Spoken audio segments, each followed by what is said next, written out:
My name is Jerry Heim, and this is my full military story.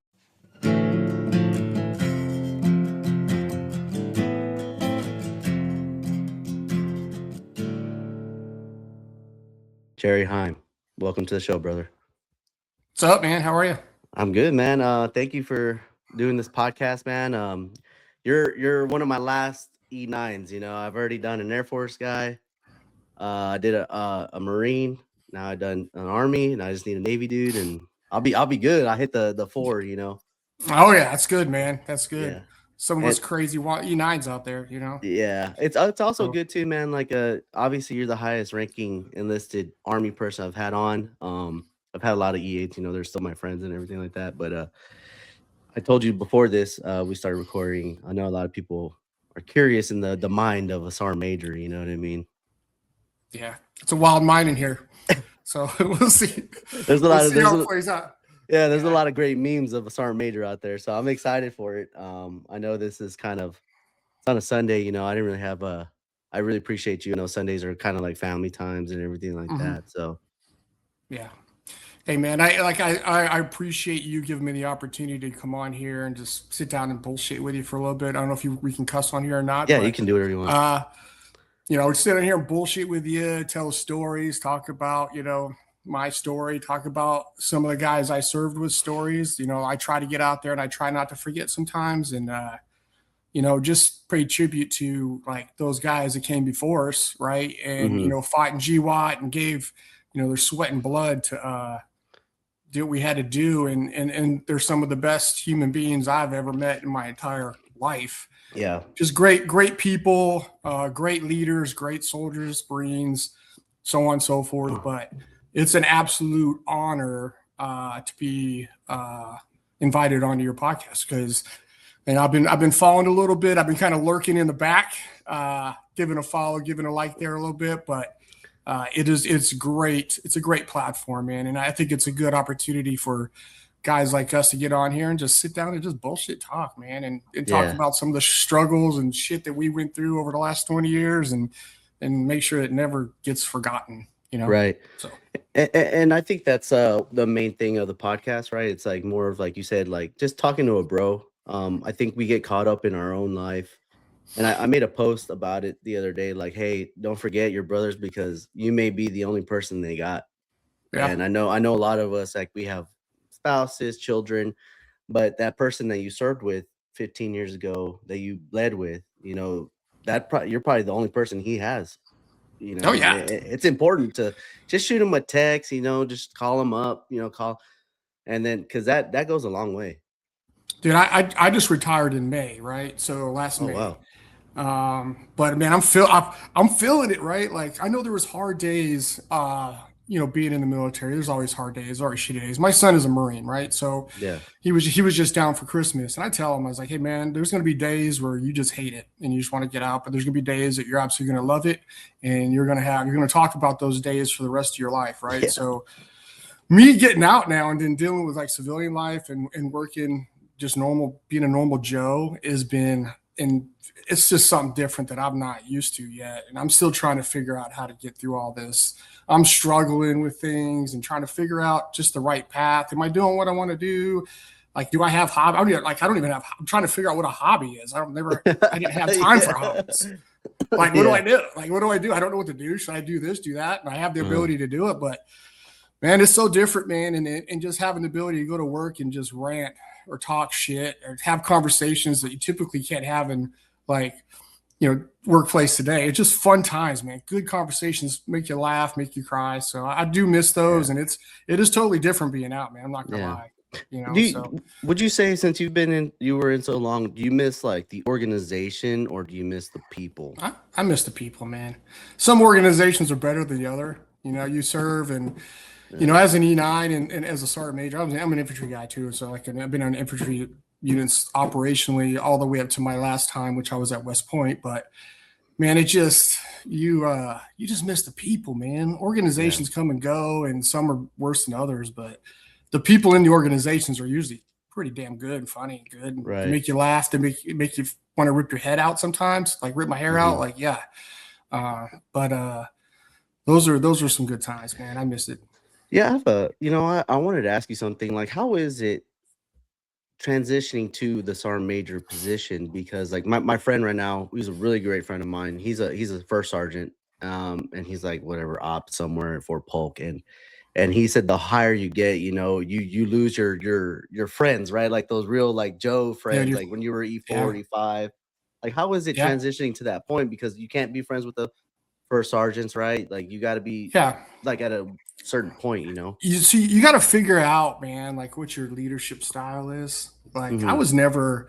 You could tell the guys. I'm sure when I share this podcast, and there'd be a bunch of guys jumping on here, but you just like you got to stay. You got to maintain some humility, man. Like, you got to maintain some like I wasn't buddies with everybody, but I was close enough to get down and talk to people and try to get in their brains because yeah, it's lonely on the top, bro. Like my battle buddies, say he's the commander, he's the only guy I can go like talk to, and it's Right. like my best times in my career, was when I was, I think maybe one platoon sergeant, two first sergeant. Those are my best times in my career. Yeah. Sergeant major is fun. It's just, man, I'm just not a politician, and sometimes politics is a big part of the job, and Yeah. you got to put that face on. You're like really pissed off, like turn the frown upside down kind of shit. But Yeah. yeah, it is definitely lonely, man. Yeah. It's definitely not fun sometimes, and sometimes it's great. And But and you guys are, I wouldn't say hated. You're not very liked either amongst a lot of nobody, people, right? Like yeah, officers, it's like even the low ranking officers are like, man, fucking sergeant major. Like yeah, it's I was in always it's always, aviation my last career, and the yeah. warrants were like, dude, I hate this dude so much, dude. Yeah, Like, this guy, this sergeant yeah, major's making us do this, and it wasn't my decision, dude. I'm just enforcing it, right? Like, you're right. it's like, yeah, it's not fun being, you can't please everybody, man. You could be the best sergeant major in the world, but you're still gonna have disgruntled dudes, right? Yeah. There's gonna be guys who are your allies, and there's gonna be some guys that are your enemies, and they'll never change, right? Like sergeant major is just a position that's hated, and it's not looked like, it's not a position a lot of people don't want to be in, right? So Right. but it is what it is, man. It's rewarding. You have the opportunity to shape some people, mentor some people. Man, I still talk to my first sergeants. I still talk to guys I served with when I was a squad leader, platoon sergeant, and like Hmm. even it's to reach out and mentor them, or them give me guidance, because sometimes I look at, as a sergeant major, I don't know everything, man. I don't Hmm. know everything. I Yeah. just I wouldn't say I wing it, but like It's you okay. You like can wing it sometimes, dude. you just can't you don't know everything, right? But you Yeah. need the people around you to help you. And I take pride in the fact that people wanted to work for me, kind of thing, and I wanted to Hmm. work for them. But Yeah. if I could get their buy-in, and they're motivated enough to do what they had to do, like that's awesome for me, man. I know I'll have a good organization, because some Yeah. sergeant majors can't do that. That they're the king of the castle, man, and it's one way highway, Yeah. that's their way, right? So Yeah. yeah. I think we talked about that, right? Because of that guy. I asked you. It was weird, man. A lot of people ask me, like, what's your opinion? I choose not to comment on a lot of like current military stuff. One, because I'm out already, and I don't ever want to look like that veteran that, oh man, I did back in my days, Vet this and bro, that. you're a Yeah. vet bro, bro. Yeah. So I always Yeah. I always like keep my thoughts about that certain stuff out of it. That's why I asked you. And you weren't the first senior enlisted guy I asked, and everybody's like, man, he took it a little too far and stuff like that. And I'm like, Yeah. in my head, I Yeah, was I like, did. man, this was kind of easy on that guy. In my Look, opinion. in a way, man, it's like the thing, right? Like I talk about guys, I have to, like in my profession as an infantry sergeant major or an infantry leader, I have to get your buy-in, because I need you to, like, I got to tell you to go through that hallway or go through that doorway, and I need you to go and put your life in danger, right? I need you to get in there, neutralize the enemy, do what you got to do, but I don't need you to second guess who I am, right? Right. So like if Right. I'm like treating my subordinates like that, like you're going to lose all Yeah. that, man. And you're going to lose the Yeah. trust. You're not going to get them. They're not going to say, hey, you say, hey, I need you to move forward 5 meters or whatever. Go, go, go. They're going to be like, kind of question it. If you got a guy that like trusts you and believes in you, they're just going to go, man. So Yeah. it's all about belief and buy-in, man. If you can't do it, if you're like Yeah. going around acting like that, I don't know, man. You're just losing all credibility, dude. Yeah. No, I get it for sure, man. It was funny, man. That thing was like, but then at the same time, too, how do you deal with like the guys that are continuously messing up, right? Like that guy, if you watch that video, he was like, hey, you're getting kicked out already, and then in 2 months you're gonna get kicked out because they already did all the paperwork. How do you deal with that part though? I mean, you got, for me, I've always been like, I'm not a yeller, so I'm always a guy that pulls you aside and talk to you. Some guys are just not gonna, can't write the shit, man. They're already convinced they want to do things and they want to get out, right? Like, Yeah. But you just gotta, for me, it was just honesty, man. Being honest with the people, telling them what they're gonna do. This is what's gonna happen. Hey, I recommend you do this, man. Just have an honest dialogue with them, man. And so I don't know. You know what you just said where you can't write it. It's like I also agree with you too. Like I'm a firm believer like an ass chewing is better than a piece of paper. And uh I my current profession, right? I haven't told a lot of people, but I work at a prison.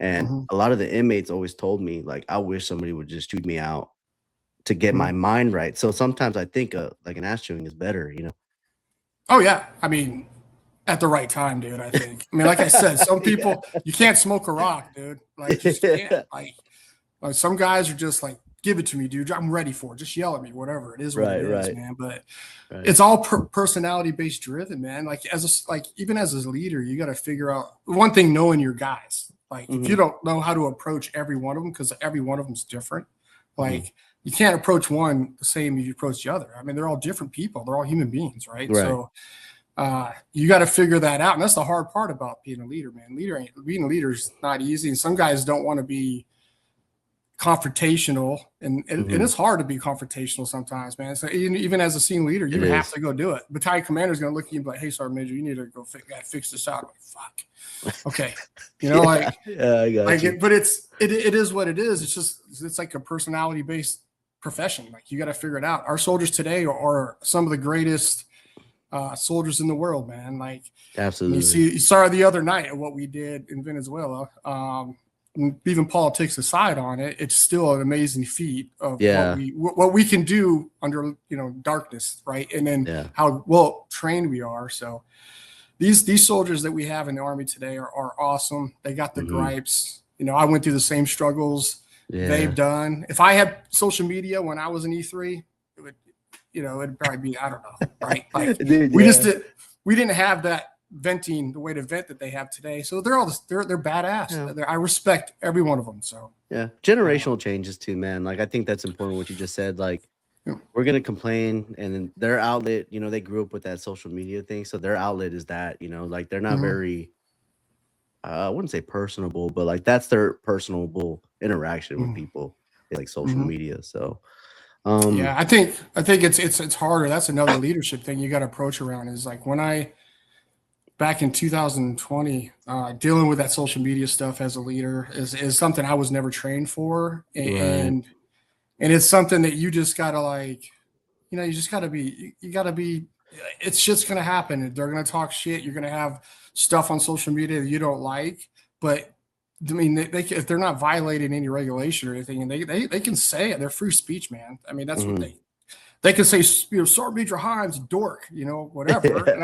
But if I take it like, I'm going to go find that soldier because he said some shit about me, then, like, you're just, I don't know, man. It just doesn't make it was a hard battle, dude.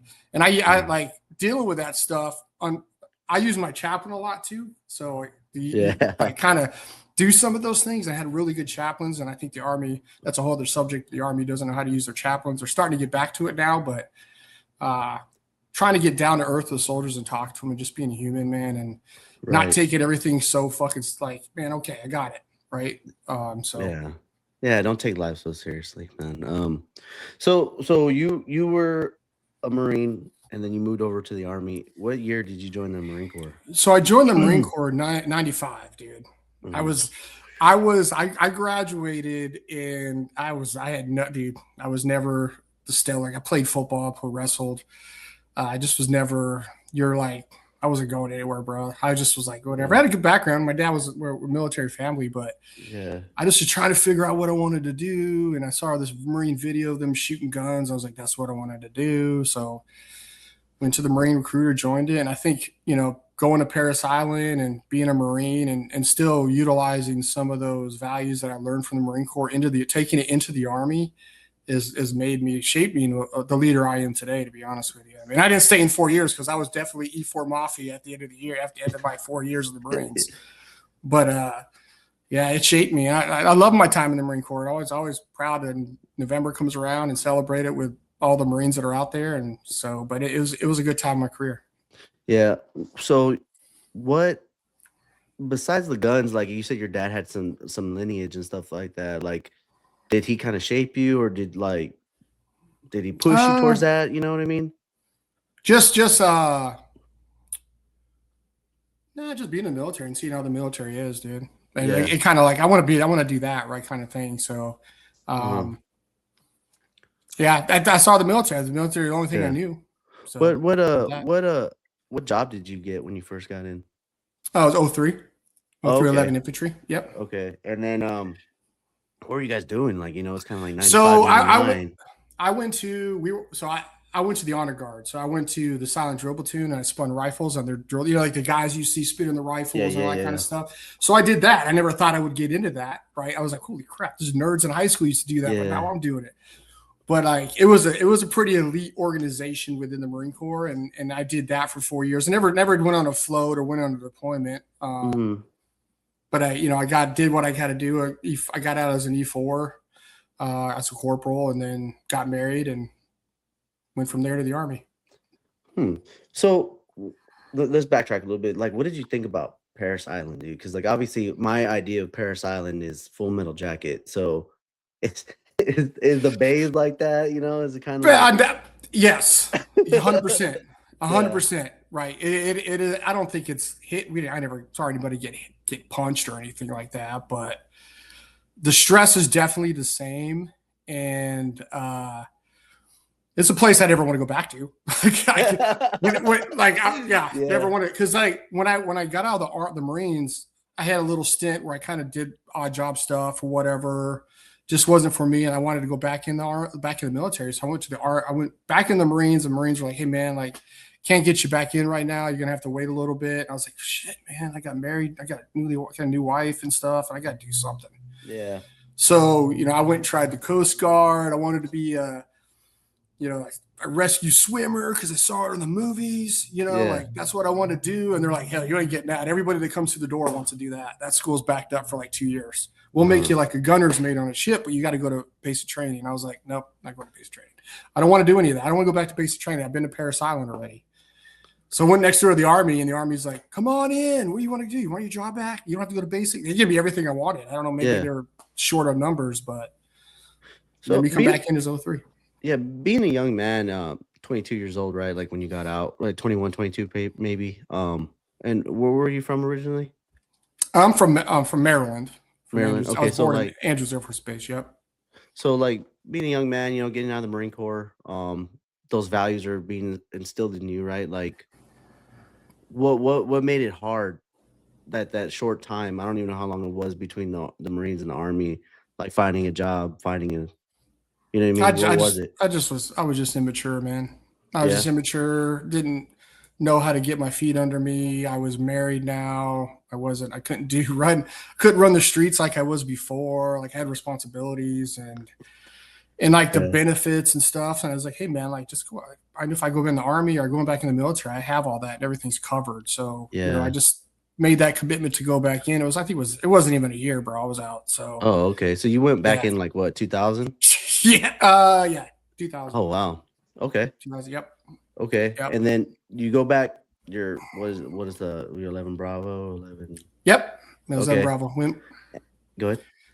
Yeah, 11 Bravo. I went in. They sent me to Fort Leonardwood, Fort Missouri. No training whatsoever, dude. I didn't get no like cross train. I didn't get like.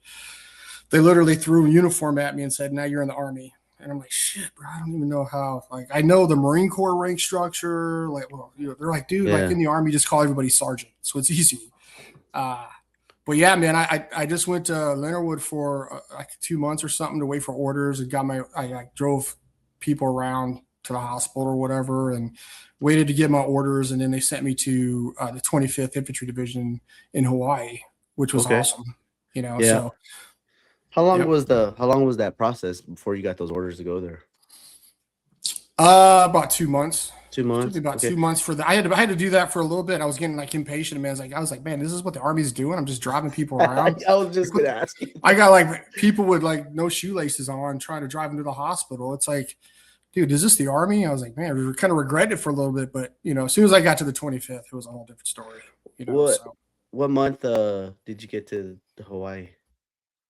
Shit, man. I don't recall. Roughly. Was it summertime? I got in the summer. Yeah. Okay. Got in the summer. I got there. I got to replacement.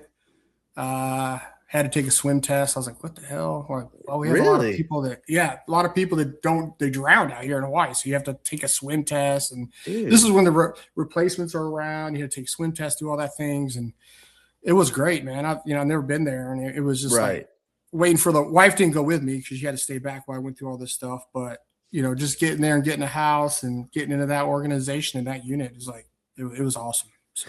Man, I wonder if they still do that swim test. I don't know. I think so. I don't know. It was just like the normal, like the Ranger swim test. We got to jump off the tower, and then you got to swim a certain distance, and you got to take your pants off and make it into a blouse, like all that. It was all that stuff, right? Luckily, I was a good swimmer. But I've had a lot of Hawaii people on, and nobody's told me about this swim test. Mm-hmm. That's what dude, that was a long time ago. Maybe they changed it. Summer 2000. How was it going to like where you're from, Maryland, and then you go to Fort Leonard Wood, like, and you're like in paradise of Hawaii? Yeah. So it was DC. I went to DC in the Marines, right? Mm-hmm.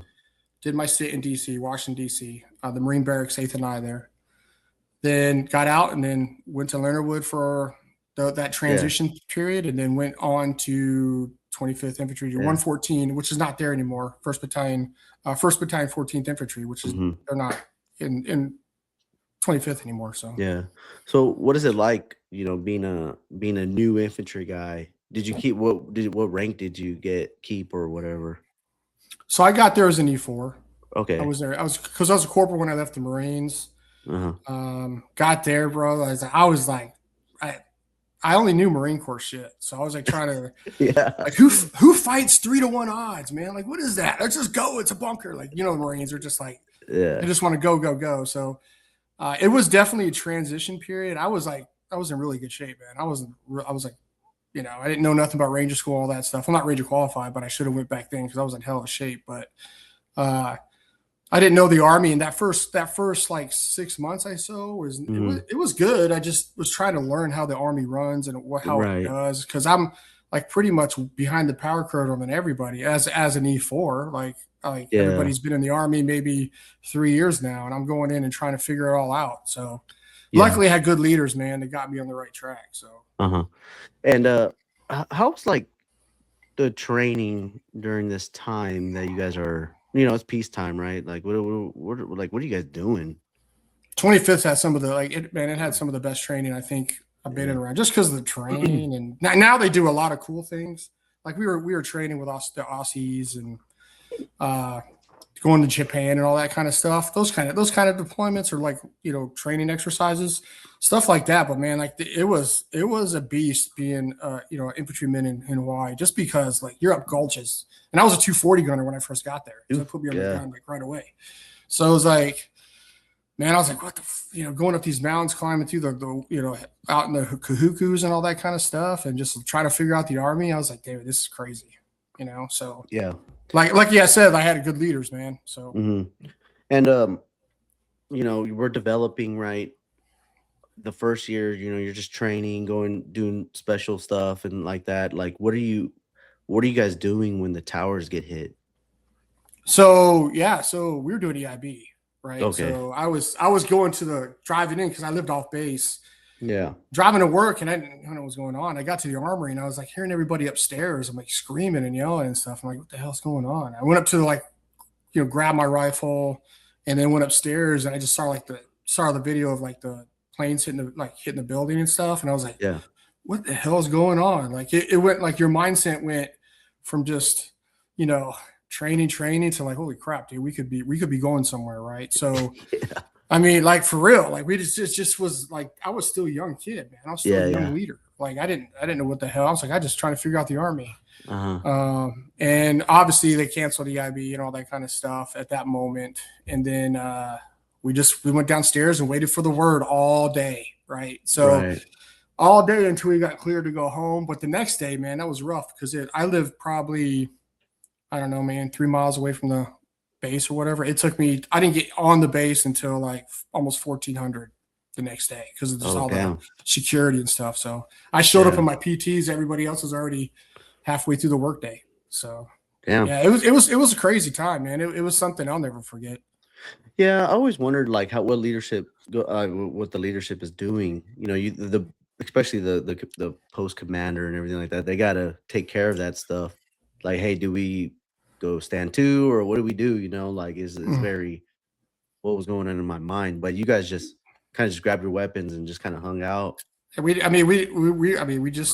hung out at the company in formation. Uh-huh. Had our, I don't know if we had our, I don't think we were like, and we weren't in any like ready status or anything at the time because we were in a training cycle.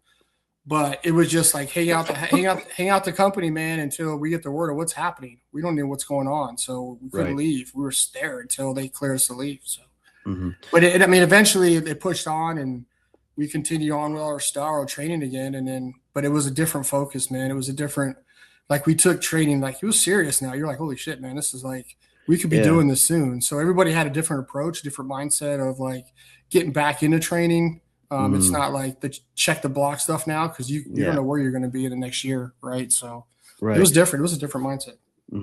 And when you talk about mindset, like, are they telling y'all like, hey, we might go overseas, we might go fight these people, Man, or we're just like, hey, train for the enemy?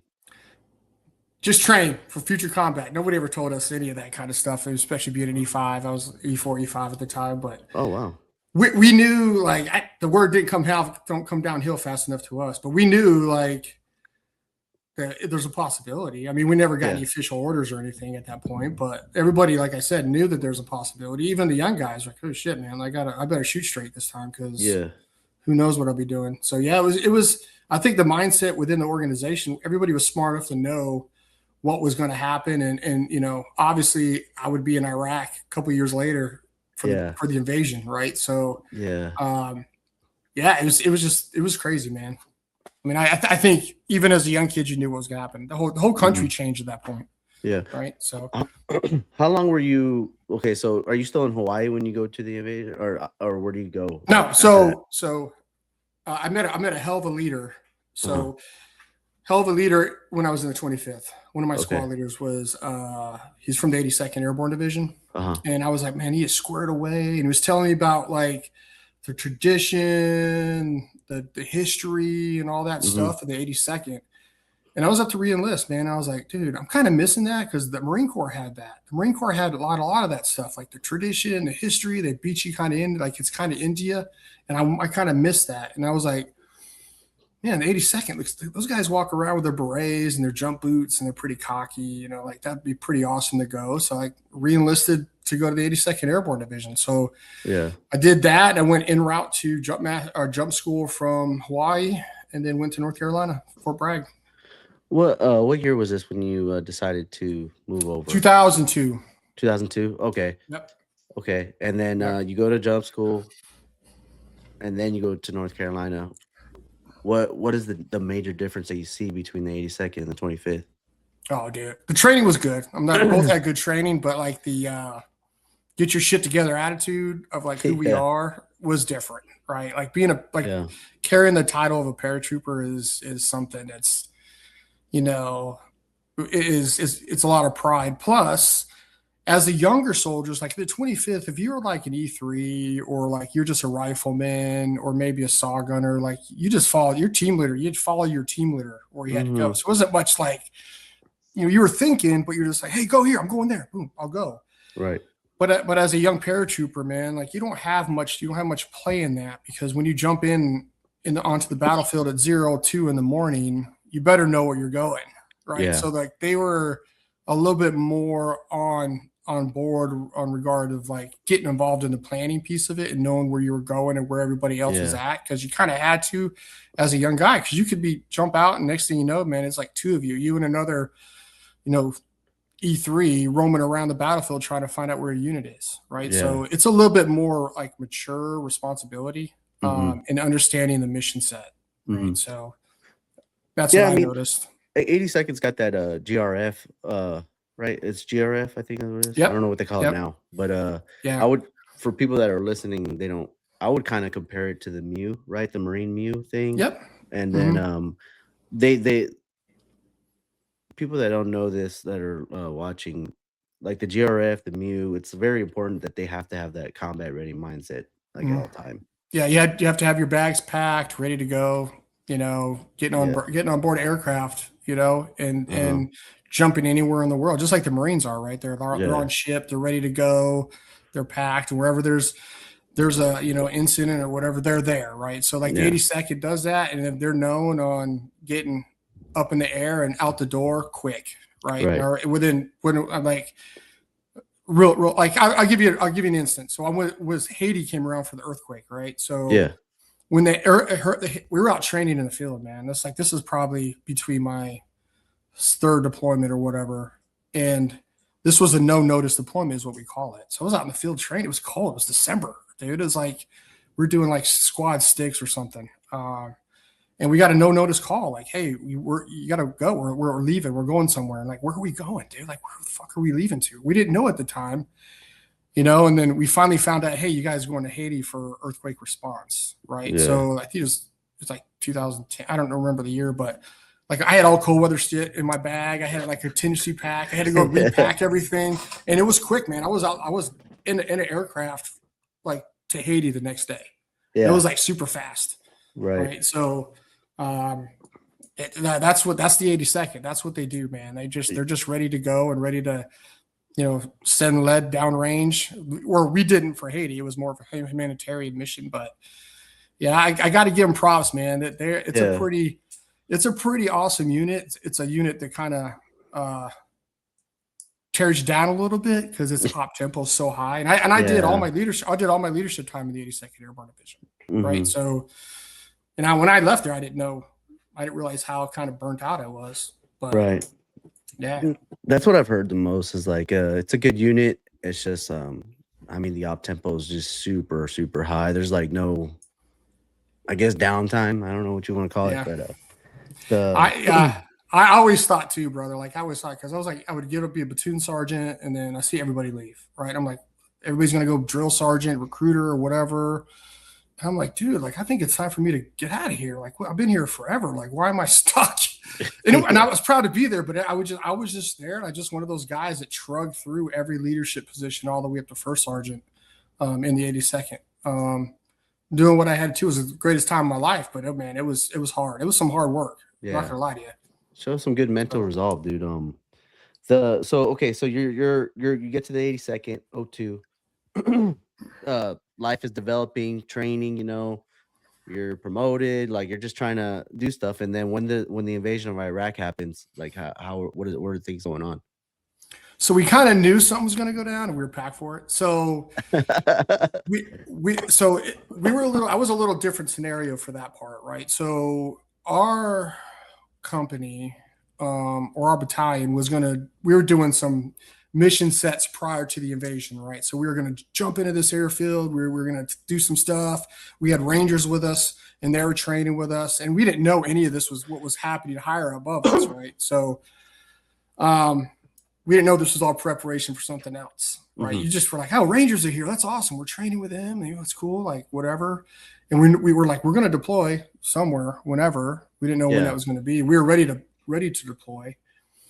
And then, we got the call to go, and we got shipped off to not Iraq. We didn't go to Iraq. We went to this place called Saudi Arabia, right? So it was like some outpost somewhere, special operations base, man. When I flew into there, like the shitters were full. There's shit coming out of it. It was a small base. I was like, what the hell is this? It was a big, kind of like a big airport kind of thing, medium size. Yeah. But they're like, hey, man, this is, we found out, hey, this is a staging area. We're about to jump into Baghdad International Airport. Like, we're going to seize that airfield, right? So we were sitting there with Ranger Battalion. We were sitting there. We had a Delta company that would escort HIMARS into Iraq in the beginning stages of the war. Yeah. So everything was prep, man. Everything was prep terrain model. Like, here how you're going to jump. I had my parachute drawn. Like, here's what, my first task as a young infantryman if I would have survived the jump would have been like, we had attacked this military facility and I had like 203. I had to shoot this tower with my 203. It was kind of weird. Yeah. But it was terrifying too, man, because I didn't know, like, I jumped. I was probably maybe 7 jumps in at this point, or 8 jumps in. So I was new. And the next thing I know, I'm like grabbing my chute and looking at a badass tray model that the Ranger regiments had made of Baghdad Airport. It was a miniature down to the T of everything. And, unfortunately, I mean, the BDA couldn't get BDA on it, and Third ID was moving fast, and they were moving super fast, and they got there, and it kind of called off that, which I'm glad, because I don't know, it would have been pretty nasty doing what we had to do there, doing that. But eventually that mission got canceled, and we would sit there and watch the Rangers, because the Rangers were still jumping on the airfields out west. They were coming out. You see them all decked out, and they're getting on the aircraft, and they're like jumping in like H1 or whatever those airfields were out west. And like, we're like sitting there, we didn't know it was going to get canceled. Right? Is it going to be our turn next? And eventually, they said, hey man, can't get BDA too much on it. I don't know what the overall decision was on it. Yeah. I was a young kid, a young team leader, but we got mission changed and jumped on some helicopters and flew into Iraq, because, like I said, Third ID was moving so fast that they bypassed a lot of cities. So us at 101st had to move in and, seize or clear all these cities moving north. So that's what we did. Oh, okay. So, wow.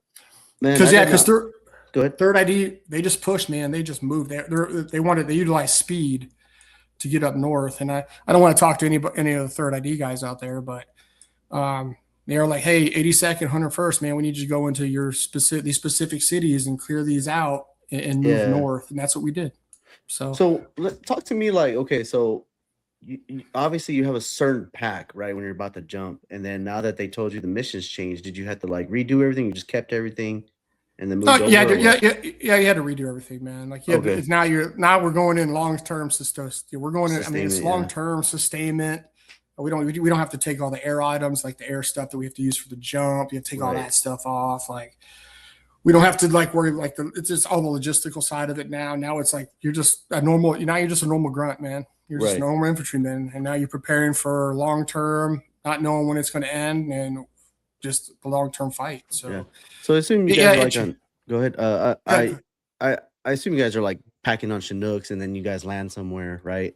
Well, we flew in, like, they're called Talon C-130s, so they're up armored C-130s. So they flew us in. Man, they flew us some small little air base down south, right? And we jumped on the back of like one of those old ass trucks, man. It was like not the LMTVs that we have today. It was the old, I don't remember what. There was like 40 dudes on the back of this truck, bro. Like in full armor. Like in mop gear, no armor, like pissing in bottles as you're sitting in the back of the truck, because you don't know you're like, you don't know when this thing's going to stop. We're not taking breaks. You're sitting there packed in the back. You see battle damaged Bradleys, and you see shit blowing up on the side of the road. You're like, holy, what are we getting into? Like, this is crazy, right? We're just pushing north. We don't know where the hell we're going. We hear some stuff on the radio that our sister battalion's under contact on the city that we're going. It's called Samoa, right? Mm-hmm. We heard some contact. Their other battalion, they're making contact, and we're moving that way, right? So we get to that city nighttime, right? It was like nighttime, it's dark. I'm sorry, probably like 10 o'clock, 10 p.m. or whatever. Okay. 2200.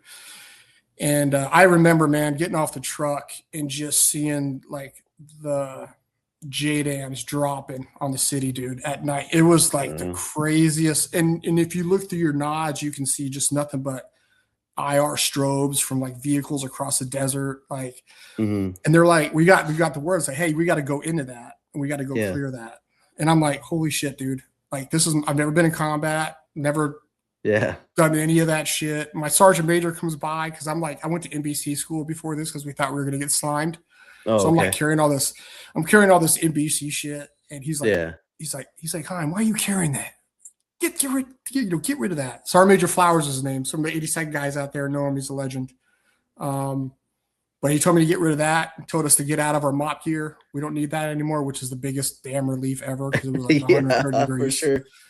Yeah. So you're getting out of the mop suit, now getting in the mindset of we got to go in here. We got to seize these bridges. There's 3 bridges that we have to seize. And our element was the first going into it, going to the first bridge. That was our objective as my platoon. Right. Right. And, man, it still didn't hit me. I was like, man, this is it. This is what we've trained for forever. This is, guys were gung ho. It was like, adrenaline rush was going on, but all of a sudden, all the bombs stop, and it's super quiet, dude. It's like you've been to Iraq, been to Afghanistan. When you go in the villages, you could hear like the dogs or the different animals, and it's that eerie noise that you hear, and it's the calm before the storm. Yeah. And I'm like, holy shit, this is crazy. I don't know where we're going. And the ROE back then was like shoot everything. There was like not really an ROE. Yeah. It was like shoot everything. If it's orange and white car, shoot it. Even though that's not a bad guy's car now, looking back on it. But yeah, move it in there, bro. Like just as a young curfew kid and shit, right? Yeah, I mean, we're just bombing the shit out of the city, so everybody was like hunkered down anyways. But as a young kid, wide-eyed, I'm like thinking about the guys that are behind me and trying to lead them. How am I going to react to it? And as we got into the city, we started moving this road parallel to this river, the river that runs through the city. I don't know if I can't remember what river it is, but I remember that I was B team leader, the alpha team leaders in front of me. And we were moving along the road. So it was like river, ourself, and then houses. So it was like a straight line to the bridges.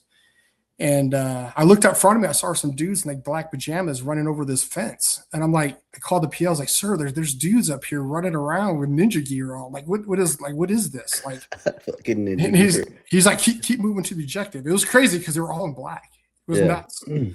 And as soon as I got done talking to him, man, I heard this acceleration of this truck. And this is probably, it's like on the other side of the river. So it's close. Like it's close. And we're pushing. I look over my shoulder and I just see this truck coming parallel to our position. This guy on the back with a dishka, bro. Like he's just unloading into our formation, man. Like, just shooting the hell out of this. The whole side of the bank explodes with small arms, fire, and mortars. And I just see him like he can't get a stable platform because he's bouncing on the road. And you can see the trays, guys are diving away and all that. It was like something out of a movie, dude. And the position that I was in, I was like, I'm done. I'm in the middle of the road. There's nowhere for me to go. I kind of like just clenched my stomach. I was like, it's it, right? Yeah. And had to dive into the ditch with like my squad leader. And then we had to be able to get up and return fire. We destroyed that vehicle super quick. We hit him with a law. Guys were carrying laws at the time, so we destroyed him pretty quick. But it was a slugfest for like 4 hours, man. Like trying to fight for that bridge. And we had some of the bravest things I think I've ever seen in my entire life, my entire career. Was we had like some gun trucks from our Delta company, and these things, man, like tires shot out, like they were like wobbling. There was no like shields or anything on top. It was just a kid with a gun, right? Like, right. It was soft armor. But these kids, man, I'll tell you, like, I remember seeing them under fire, just returning fire. And it was like, it just made your heart pump. Cause it was so awesome, man. These kids were like 19-year-old kids. Maybe they just too stupid to know what was going on, but they were like, dude, they were just up there rocking with like Mark 19s and the 50 cal under fire. It was awesome, dude. It was awesome. It was yeah. I definitely love that feeling too. Like I remember my first firefight, and our 240 gunner just ripped it, and he was 19 years old. I was the youngest. I was 18, but Bear, if you're out there, I'm talking about you. But like it's a experience to see like what a human can rise to, or not rise to. What's the word I'm looking for? Like they go to the training, right? Like they know what they need to do, and they just freaking do it, right? I just call it overall courage, man. Yeah, it's courage and heart, dude. They're not. They got their boys, they got their brothers, and that are under fire, and they're in a position where they can deal hate too, and they didn't hesitate, man. They did not hesitate. The vehicles were getting targeted because obviously the enemy knew who they were. That's our heavy weapons. The tanks, we had Brazilian tanks, but they didn't show up till later. But yeah, man, we were like putting claymores out. I remember couple rounds almost impact within the platoon, almost took out some of my buddies. And then just the rounds impacted. I was like below like a metal, like a metal, I don't know what it, antenna or whatever. That shit was just, impacting rounds. It was just, you can hear it hitting the metal. And I'm like, dude, this is my first firefight. Is this how this is going to be for the rest of my career? So yeah, I mean, we slugged it out for a long time, for maybe 4 or 5 hours. Try to get foothold in that first bridge, and the other companies pushed through us to get the other bridges, and they were getting as much contact as us the whole day. So they prepared those defenses. It was a pretty good defense for a little bit, even though we crushed them at the end. But I remember just pulling off that, dude, after a day of just shooting guns and shrugging it out, and how tired we were when we had to be able to get to a patrol base somewhere, or it was just stopped, right? And it like the psyops guys were playing "Let the Bodies Hit the Floor" as we were pulling off was one of the coolest things on the speakers. And getting there, I just looked at everybody. Everybody was just so tired, man. Drained, adrenaline was coming down. It was the craziest thing. I've never been so tired in my life after that day. What is going through your mind? Like, you're a young team leader, like back then, like basically nobody saw combat unless they were like in Somalia or did something crazy, like what is going through your mind? Like, hey, how do I need to, are you thinking of like, hey, what could I have done better? Or is there like, hey, how can I prepare the guys for like what's continuing or what?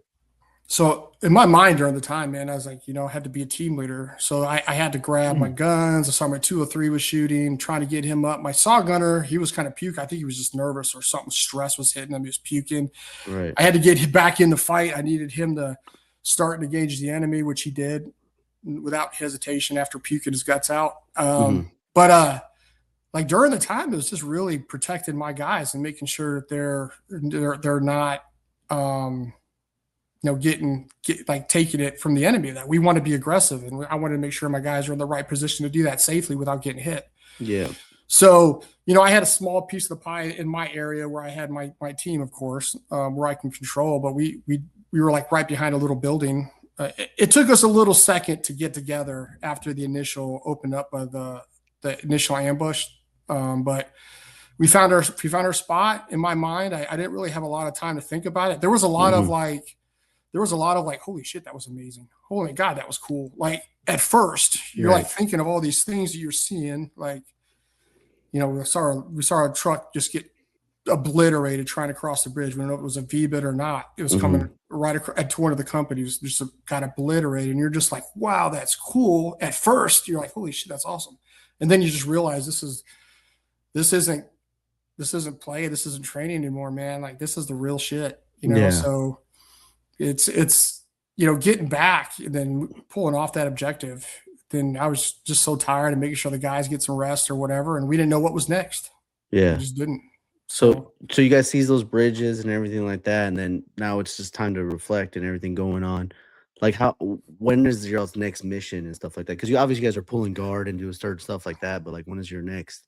So we got pulled off. The whole battalion, the whole unit got pulled off of the bridge, which I don't know. Whatever, I don't know why we didn't stay there and seize it. That was above my, control. Got pulled off, and then they reattacked the next day. We didn't because we were like the lead, I guess, for that, and they pulled us to another objective where we pulled security on some objective, right? But the rest of the battalion had to go back in and retake the bridges and re-seize the city. So that's what they did, right? And then after that, we kind of pulled in, found a school that we kind of reorganized, and we heard the Thunder Run was happening. We knew that was happening. What Third ID was going to push into Baghdad. Yeah. And then we were just on standby to jump on trucks and head up to Baghdad after that point. So, okay. How long are you on this deployment? 14 months. Oh wow. So like the continuation, right? Like when you guys go, you said you went to Baghdad next, right? Yep. Okay. Well, we went to like, we hit DUND, all those different cities we had to go do operations on. We had contact and all that stuff. It just wasn't as intense as that we had at Samuel. But we had to do other things in other cities.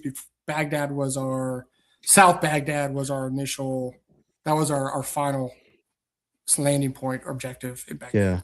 So what do you like, since obviously that was the most intense moment of your deployment, like would you say that was be your most intense moment, that first contact? Oh, there were some other ones, yeah, but that Yeah. was probably because that was my first. That was the first. That's the one that I still have the painting on the wall at the home, the deeds print of it. Yeah. But it's just something that I'm always going to forget because it was just a moment. It was my first. It's like, Yeah. You don't forget the first one. No. Yeah. Yeah. And when you're going through this, do you feel like you're like, okay, so you have other more like firefights and like experiences, enemy contact rather. Do you feel like you're more like experienced now? Like you can make better decisions, or you're kind of just winging it too? Like, it's obviously early in the war, we don't really. No, I mean, I was still trying to figure things out too, man. Like, Yeah. I just knew my purpose as a team leader. I knew my roles and responsibilities, and I knew what I had to do.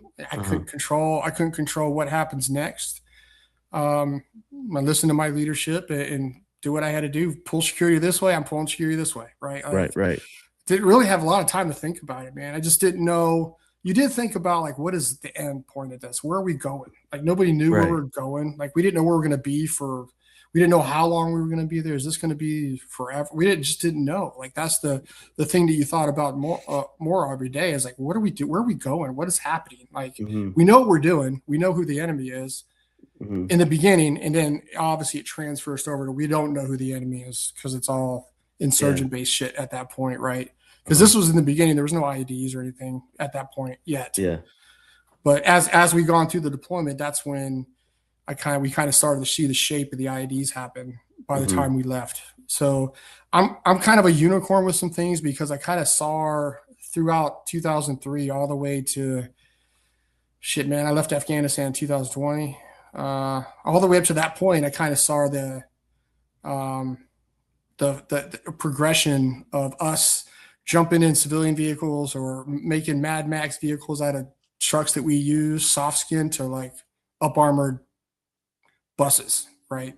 Max Pros and MRAPs. And so I saw that through my whole career. It's kind of weird how I just saw the progression of how that was. So it's kind of neat on that aspect.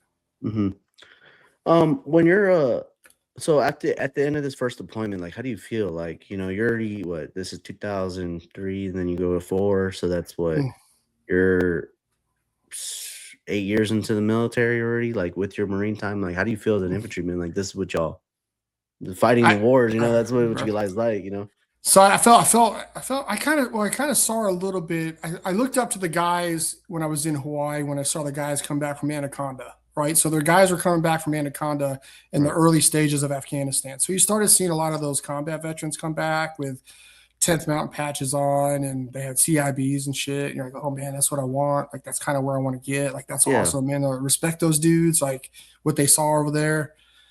And then when we came back from that, when I first got my CIB pinned on me at the end of deployment, I was like, damn, dude, this is it. Like, this is like milestone of now. It's not the degree, like, so I've seen guys have seen worse, guys have seen more, guys have seen less, right? But it's still combat at the end.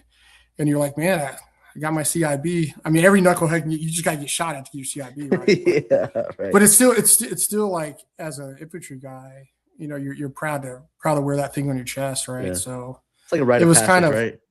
Yeah, but it kind of set the tone because, dude, like, my career, spent a lot of time overseas in different organizations, and most of my time in combat was with the 82nd. But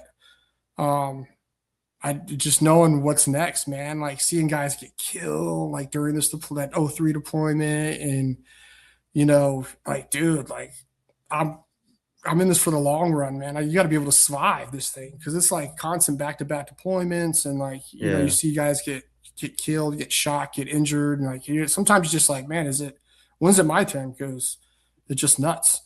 Yeah. Right? But what was maybe I don't hate to backtrack again, sorry, but so on that first deployment when people are getting killed in action, like what were you guys like? How was the response? Like, what were you guys doing? They were loading them up in Bradleys, getting back to somewhere, or what? Oh, dude, remember? Like if we had guys killed, we would flood that neighborhood, and like every guy that I know that he was killed, like the IED started getting us in the end, man. Right. Like, that's our casualties started coming. Small arms fire, yeah, we had a lot of guys like that initial battle. Those guys getting shot, like stuff like that. But occasional, shot kind of stuff. But like the IEDs started catching up on us, and when we had guys get killed by IEDs, we would just flood the neighborhood, cordon search the shit, try to find out where these guys are, tactical question everybody, just go in there deep and try to find out who it is. Again, it was like the infancy of everything, so we were still new at like the counterinsurgency stuff, man. We went there thinking we were going to fight an enemy that wore uniforms and stuff, kind of like until the Fedayeen showed up and changed all that. When you so at the end of the deployment, right? Like I'm pretty sure you're already up for promotion, right? Like to E6 or staff sergeant, and then you said you're in it for the long haul. Like, what is when you come back, and what is it like transitioning to that point from like sergeant to like the squad leader type thing? You know, it's an awesome responsibility, man. Like it's a very challenging responsibility, especially as a GWOT guy. Yeah. Because now instead of like 3 dudes, I got 8 or 9 guys under my care, and just try to make sure I do right with them. And like as we said earlier, get buy-in and be the best leader I can with these guys, and make sure we maintain standards, discipline, and we're tactically sound, and is something that as a squad leader you want to do right on, and you want to be the best leader you can, and knowing the fact that you're going to take these guys into combat too is something that lingers in your soul too, because you're like, shit, man, I'm gonna be, when the shit goes down, I'm there with these guys. We're all together, we're a team, right? But I'm in the end, I'm overall responsible to make sure that they're gonna go here, because I could put a guy in a position and he could get shot. I could look back on it and be like, hey, was that my fault, right? Did I make the right call there, right? Like, those are the decisions that you got to face, and they're tough ones, man. They're tough ones as a leader. Like I said earlier, leadership's hard, dude. It's hard. It's not made for everybody. Yeah, it's not made for everybody. When you so you obviously you re-enlist and you just stay with the 82nd, right? And when do you guys go? Are you going back to Iraq, or like were you going to go to Afghanistan, or 2005 we went back to Iraq for, I think it was like for the elections. So we went to Mosul. Oh, shit. Yeah. Actually, we went to Baghdad. We went to Route Irish. We were pulling security. We were doing missions on Route Irish. I don't know if you know where Route Irish is. It's like the main route between the airport and the city, and it's pretty dangerous. Every veteran that serves in that area knows what Route Irish is. Yeah. A lot of sniper activity. That's when the original Juba, I don't know if you ever heard about that. There was like the Juba guy, like sniper was like, they were just like waxing guys on that route, man. Was it the dude in the car? No, it was just a regular sniper. Oh, I don't know if he was in the car, but he had everybody terrified at the time. Like there's a sniper out there smoking guys, Bradley crews that are sitting stationary, like they're getting waxed, and dudes are shooting guys through the side of their plates. And I never saw him, but we heard about whoever that was, and that could be totally a story made up by somebody. But that's the word that we got, that there was a sniper out there around that Route Irish. So we did that, secured some stuff. It was just cordon search kind of stuff, and then we got the word to go up to Mosul, which Mosul is a whole different story, dude. Mosul is a different place to fight. It's a different place, different mindset of enemy up there, and went out there and got put into a company patrol base on the near Fob Merez. It was like around a big traffic circle. Okay. And then we set up a company fob out there, and that place was real. That was a real place to fight, man. I mean, we took sniper fire, we took mortar fire, it's contact. I mean, they try to, I had my truck shot with an RPG. It didn't hit my truck, but hit right by me, put a little shrapnel on my gunner's neck. But it was like every time you went out, man, it was it was a fight there in Mosul. Mosul was different. It's just different. Right. As you could tell what happened later on in 2000, whatever, were the initial, the ISIS up there, but it was just a different mindset enemy. Right. Yeah. So a little bit more hardcore. Yeah. I think it's important though, like what you're saying, because I talked to a lot of people that never were in the military or they joined later.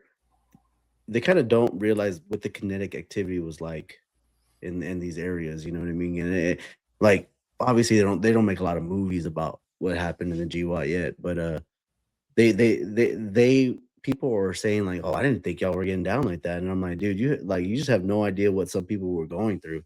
Yeah, and it wasn't just like a SEAL team that was doing it or a Green Beret team. Like I'm like the conventional guys were going at it too, like daily. Yeah, I mean, it was. I mean, each company in our battalion had different experiences based off locations, but it was the Wild West, dude. It was the Wild West. You know, like fighting in an urban environment anyway is always a struggle. It's always something that's hard. You don't ever want to because the enemy has every advantage over you as much as possible. If they want to, if they want to dictate the fight, they can. But unfortunately, we have overwhelming firepower on our side. But Yeah.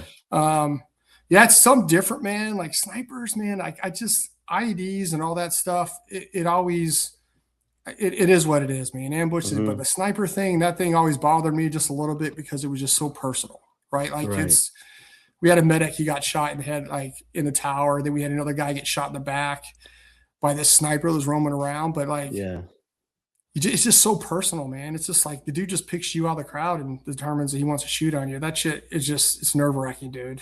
I think snipers are nothing to mess around with. And I know like Iraq and Afghanistan are two different fights. And, you know, Afghanistan's no joke. That's a whole different world compared to Iraq sometimes. But, yeah, dude, it was crazy. It was crazy. We did that for a little bit. We stayed there, I think, for 4 to 5 months, I think. It wasn't a very long tour.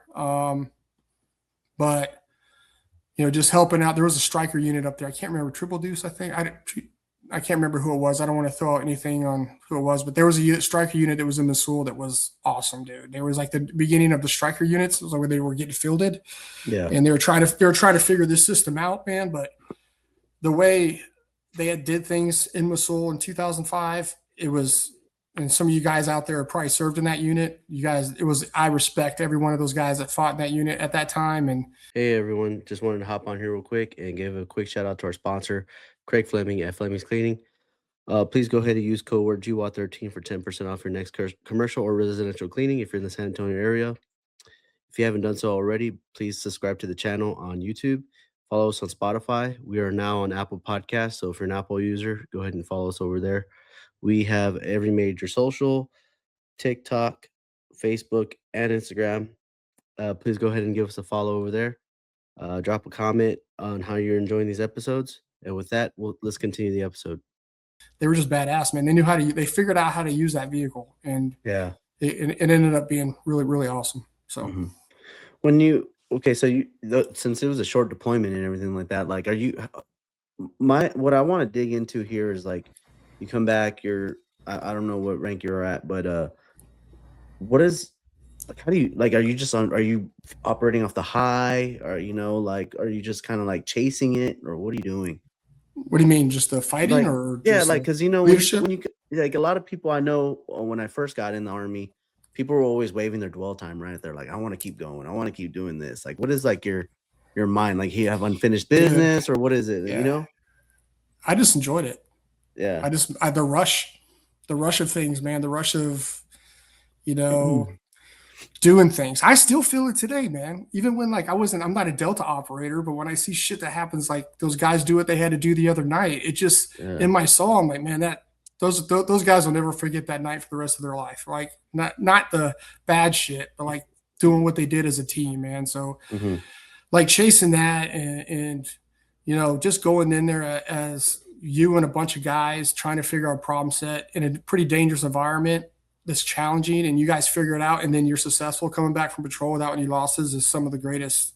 And then having those laughs at the end, even though you're tired of shit, are some of the best times. I just love it.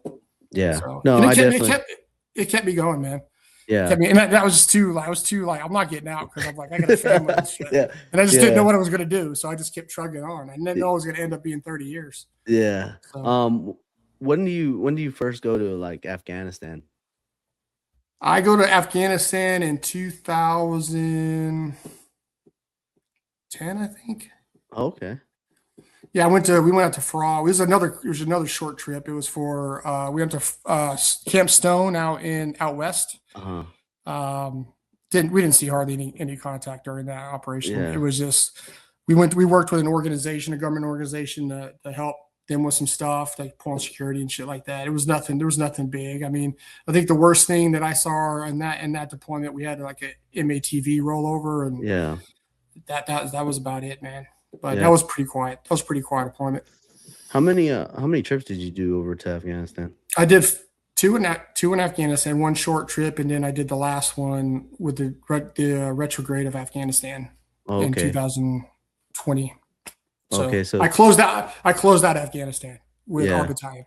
Oh, okay. So Cool, yeah. cool. What is it? So, how was your second trip over there to Afghanistan? Well, that was my last deployment. Oh, So, okay, okay, okay. yeah, I was a Yeah. CSM then too, so it was a little Oh, different. wow. I wasn't Okay. down doing the dirty work, but Yeah. yeah. When you're like getting up there in rank, you know what I mean? Like, okay, so the CSM thing, how is it like when you're going on these deployments? Do you feel kind of like, oh man, you know, I miss being the squad leader me, you know what I I mean? do. I Yeah. do. I do. It's I do miss getting down and dirty, and the best time is spending time with the guys, right? Some because sergeant majors, man, I tried my best not to get in their way, right? Like Yeah. 'cause when sergeant major comes around, it's a lot of distractions, man, and especially when they're not on mission, you don't want to be in their living space Yeah. because that's their time to chill, right? Like I did never wanted to go in there, hey guys, because it's fake fucking fun anyways, right? They don't Yeah. want to deal with that. But yeah, just like you know, I missed it, man. It just being up in the CP, watching the Yeah. TVs with the battalion commander. It's cool, but we had a different mission set. It wasn't more of a Yeah. tactical. It was more of a retrograde logistical fight until HKIA. But that was different. Yeah. When But yeah, let let's get into something like okay, so this is said a lot on my podcast, right? Like the military doesn't teach you how to deal with loss, right? So when you're going through all these hard deployments in Iraq and everything like that, what are you since you're a leadership position, how are you there for your guys? You know what I mean? Because that's also important to be a leader too, you know, showing that emotion. so my first real like 2000 we did deployment to Iraq '06 to '08, and we were Mhm. under special forces. We were an conventional battalion that was attached to Delta, JSOC, and all those guys. So we were different. We took all our 82nd patches off. We took all that stuff. We were black patches and stuff like that, right? So we were called other coalition forces in Iraq.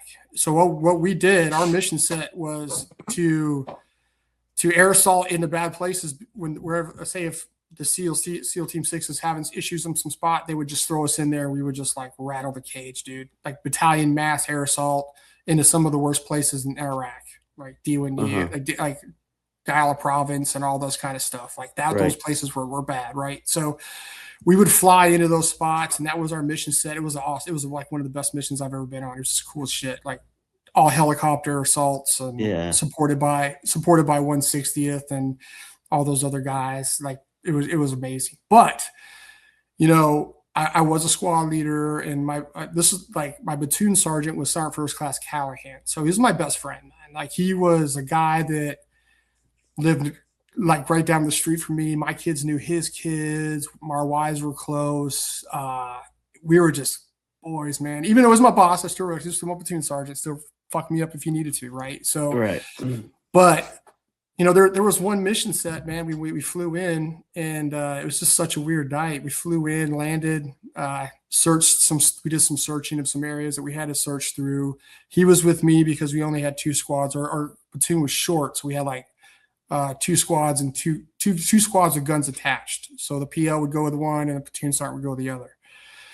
So we went in. This was like south of Baghdad, and did what we had to do that night. Found this house, established a little patrol base there, slept over the night, and then the next morning, me and Keith, his name was Keith, we had to go out. We had to do a recon because we are going to do resupply that night. So we had to move out and recon the LZ, right? So I remember him talking to there's little girls in there. He was a dad guy. He was such a good dude, good human being, man. Talking to little girls because they were like his daughter's age and everything. And we moved out to the LZ. We moved to the LZ, did our recon, and then all hell just broke loose, man. It was just the patrol base was under fire, mortar fire, RPGs. So we had to move back, right? Yeah. And moved back through all of that, got to the patrol base, and then we had to move out again. And Keith was, hey, Heim, get your squad together. We got to get out here and we got to take it to the enemy. We can't sit here, just keep taking it. We just can't. Now, is that the right call at the time? I don't know. But I mean, I just remember, the walls were on fires, flames were coming off the walls, and we had to move out. And we moved to this little break in the door. And I literally took my squad and moved left and moved down in this low ground and got him online, and we were going to push through, right? He came out the door and took the right, and him and the doc took the right. And as we were moving, I heard this loud explosion. I was like, what the hell was that? So I took the squad and moved us into the cover because I know what was going on. I thought we were taking rounds, mortar rounds or whatever. And then moved the guys up, pulled security, and I saw the PO coming running my way, man. And he's like, hey, man, like, Keith's dead. Keith's gone, bro. I'm like, what? Keith? And I was like, dude, that guy can't die, man. He's a superhero in our organization. Like, he's like the guy everybody loves in the company, man. There's no way. There's no fucking way. And I just didn't believe him. And obviously we had to keep on with the fight and get us through because we had to figure it out. But in the back of my mind, man, I knew, like, as this was going on, I was like, dude, his wife's going to get the notification today. Like, you know, and what that did with me is that it really hit me, man. It hit me hard. It's like, that was my first, like, ever really close, like, friendship that I lost in Iraq in combat. And it's not, you know, seeing that and knowing that he was killed, you know, I had issues with, like, should I went right and he went left kind of thing. Like, he would still be here, you know, whatever. I still fight through that every day. But the challenge about that, going into your question, was like, now I'm elevated to be the platoon sergeant, right? So for the rest of the deployment, until I got promoted to sergeant first class and moved to another company within that organization, that task force, I had to be the platoon sergeant. And that is a whole challenging thing, right? The next day, trying to fight through the emotions of losing such a dude that was just so popular with the organization, trying to maintain discipline of the organization so we're not out there, you know, letting our anger take the best of us. And trying to step up into his shoes was like one of the hardest things I think I've ever done in my life, because everybody didn't look at me like the platoon sergeant at the time. There was a squad leader. Like, it is what it is. But no, I didn't have time to sit back and say, I don't know if I could. I don't know, man. I just had to do it and had to figure it out. And there was no, like, yes or no. I had to do this. So I had to learn do all his duties and all that kind of stuff and pick it up. But it was one of the hardest things in my life as a leader to do, was step into his shoes that day, that second day. It just was incredibly hard, knowing that my wife's going to get the notification now, and she's gonna know, like, hey, Jerry was with Keith. What happened to Jerry? Like, all these different things are flying in the back of my mind as I did that. But I still had to maintain some sense of leader, because these guys are looking at me now to get them through some hard stuff. So, yeah, it was tough, man. That is. I was just gonna tell you, that's very hard, man. Like, I don't think people realize this is a different type of leadership, right? It's not just, oh, well, this guy got fired for this. Like, dude, you lost somebody in the middle of combat, and I mean, like, those World War II guys, they were doing the same thing, right? They were, like, getting field promoted and everything like that. That's basically what happened there. You got promoted to the platoon sergeant. It's big shoes to fill, you know, and it's hard to like, you got to maintain your composure. Yeah. 100%. I was so angry the next day. I was so pissed. I know everybody else was pissed. It was like, this couldn't happen to us, man. These assholes come in here and take our platoon daddy away like that, and like, just was so angry, dude. It was just, and then going back, man, I had to inventory all the stuff. I know a bunch of people out in your viewers have done that, and it's like going through his stuff and getting that shit packed up is no easy task, and then have to go through the ceremony, the volleys, the roll call. It just never gets easy, man. And I've done it at all my levels, man. Like, even when I was a first sergeant, I lost guys. It just was always, you know, and now I have to say the names, and it's just so hard, man. It's tough, but you have to do it. That's your role, and you have to do it. You have to stay strong, you know, and then you can go back to your room and let it all out when they don't see you, but you have to kind of put on this facade, which is kind of crazy, but it is what it is. So what it will like, so like you said, people still struggle with this right now. How would you tell them like, you know, there's obviously a way to cope with it, right? You don't have the answer for everybody, but how has been your way to do it? Dude, at first, man, I was in the bottle for a while, dude. I'm not gonna lie to you. It is like, for me, I still do my best to even not even just the casualty piece, either, like the killed in action piece. It's also like our group of people have had this, like the suicide part of this too is hard, right? So like dealing with the guys we lose in combat and then dealing with the guys we lose at home. And then you're still looked at as a leader. So you get a phone call like, hey, so-and-so killed himself last night. And you're like, I can't believe this. Now you're like reaching out to all the guys and doing all this kind of thing, even though you're not their leader, but everybody's still so close, which is so hard to do. And you have to like figure out how to get through all that kind of stuff. And I just talk to people, man. I try the best, and I write a lot too. Like I'll do a lot of posts and where I just type stuff up, and that's the way how I cope. I try to write it down or do what I got to do, and I can't keep it in, man. I like to talk about that kind of stuff. It's just if I keep it in, it's just gonna boil over. So that's true too. Like what was the hardest part for me with the suicide thing was because I was in a lot longer than the people that I was with downrange. I was in for 9 years. Some guys did the 4 and out, right? And when one of those guys that do the 4 and out, they take their life, and then you got to check up on everybody else that got out, and you're like, dude, it's hard to even relate. It's hard. It's hard. You're like, it's just a lot of different stuff. It beat me up for a while, dude. It beat me up for a long time. And I told my wife, I was like, I can't keep doing this, man. Like, this shit sucks. Like, as a community, we got to figure something out, dude, because this is not working. Right. Like, but the guys that do that are some of those guys that I've seen are usually guys that they get turned off. They don't communicate to anybody. And like, it's just like, you gotta keep in touch, man. You got to keep in touch with guys. You got to communicate. There's guys out there they'll do whatever they can to help you out, man. It is what it is. You guys are formed in blood and fire through some stuff that you guys been through. And that's your second family. And you just got to make sure that they're taken care of and talk to them, man. If you don't, give them a call. Give them a call during the day. Reach out or something. I still have everybody. I can still reach out to anybody I serve with on here and through social media or whatever. And I know if I had some issues, I know I can reach out to them, and that's what matters to me. So yeah. What did you ever like experience like combat fatigue or anything like that? So PTSD. Let me tell you something on this thing because it's weird. Because I would see dead bodies. Like I see dead bodies, right? We would smoke people or whatever we did. Yeah. Like there was one mission, man, that like I think I posted on your thing where it was literally we infilled and then we had I was like candy out to a kid, a little girl. It was really calm. And then the next house, we did this thing called tactical call out. We didn't really do battle drill 6 because it was too dangerous at the time. So we would like isolate the house and try to call them out or whatever. So we did it for this one house. And the squad leader that I was with said, "Hey, Sergeant, Heim, we heard an AK-47 rack in the room." And I was like, "Okay, barrel punch, and that's still flashbang in there, right?" So as soon as we did that,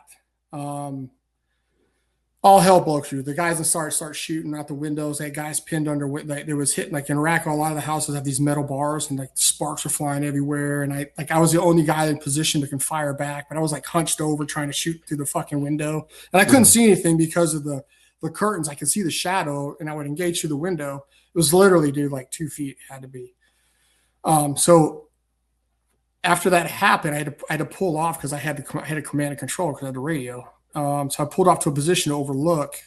One of the guys ran out. We smoked him. We didn't know at the time that he threw a suicide vest at us when he came out of the house. We didn't find that till tomorrow morning, the morning after when the PL kicked it, right? He just kicked it when he came by. But another guy came out, smoked that guy he was trying to come out the door with an AK. And then the guy in the back, there was another guy that ran in the back. We kind of smoked. He was trying to do some stuff with propane tanks.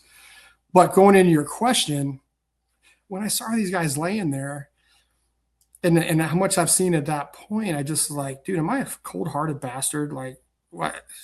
I don't feel anything for any of these guys. I just don't feel – it just didn't hit me. I just didn't – maybe some guys would react differently to it or shit like that. I didn't feel like I had any emotions anymore, man. Like, it just didn't feel anything, right? So and I still like fed that today. I still have a hard time dealing with that whole stuff. I mean, from deployment and everything. And even when I was a CSM, brother, I made it known to go to BH. I did. I had to go to BH, man. And it sucks because a lot of our GWOT brothers that are older sergeant majors and senior NCOs, some refuse to do it because the Army's sometimes is terrible at BH stuff. They're just horrible at the mental health piece of it. But they would just go. And there was a lot of those guys that I talked to that were a GWOT, they were senior leaders that just said, no, I'm not doing it. But for me, it was like, I have to go, bro. I can't keep keeping all this shit in. I just feel like I have no emotions. Like I just feel like I'm not here. Like I'm soulless, right? I just felt that way, right? So even if it was talking to some people just for an hour or whatever with a doc, just to get the shit off my head and then show the guys, hey, Sergeant Major's got issues too. Like I wanted guys to get seen, man. I wanted guys to get help. That's the biggest thing. And if that was me going there and sitting in the waiting room with all the guys that needed it, that are truly having issues, then that's what I did. But, no, it's important what you said, man. And I appreciate you sharing the fact that you actually got help while in service, right? Like the hardest part is getting the help while in service, I think. It's just wait times, right? Like to go see mental health, like I remember when I first came back to see the behavioral health, it was like, dude, it took like 90 days to get an appointment. Like, and it's hard too. Like, we drink our sorrows away. Some people, while they were in, they took drugs, they did a bunch of stuff, and that's hard too, right? Like, because your brother's struggling too, and you gotta you want to be there for them, except it's hard to relate to the emotion that they're feeling, right? Like you have your own fears about it, but they could be taking things harder and everything like that. I think for me too, man, like when I was in the 82nd, I was always busy, right? I was like, our op tempo was busy. I was doing something, even as a first sergeant, I'm not in my office hardly at all, just like doing something. So that's how I coped with a lot of shit too, because I just stayed busy, right? I just was off doing stuff, man. And then, after the 82nd, I got orders to go to ACRC, which is Active Component Reserve Component. And I didn't know it at the time. And I was fighting tooth and nail not to go because I didn't want to leave the 82nd. But the Army was giving me a rest, right? They were giving me an opportunity to chill for 3 years, right? And I didn't know that. And I fought it. I was Brigade Sergeant Major Gruden probably didn't like it because I just was like, where am I going? What the fuck is this place? But when I got there, bro, and I had the family time and I had all that stuff, it was amazing. It was a great refresher, dude. The Army hooked me up on that. But the thing about it was that by time I wasn't busy. So then I started to struggle really bad because I wasn't busy. Yeah.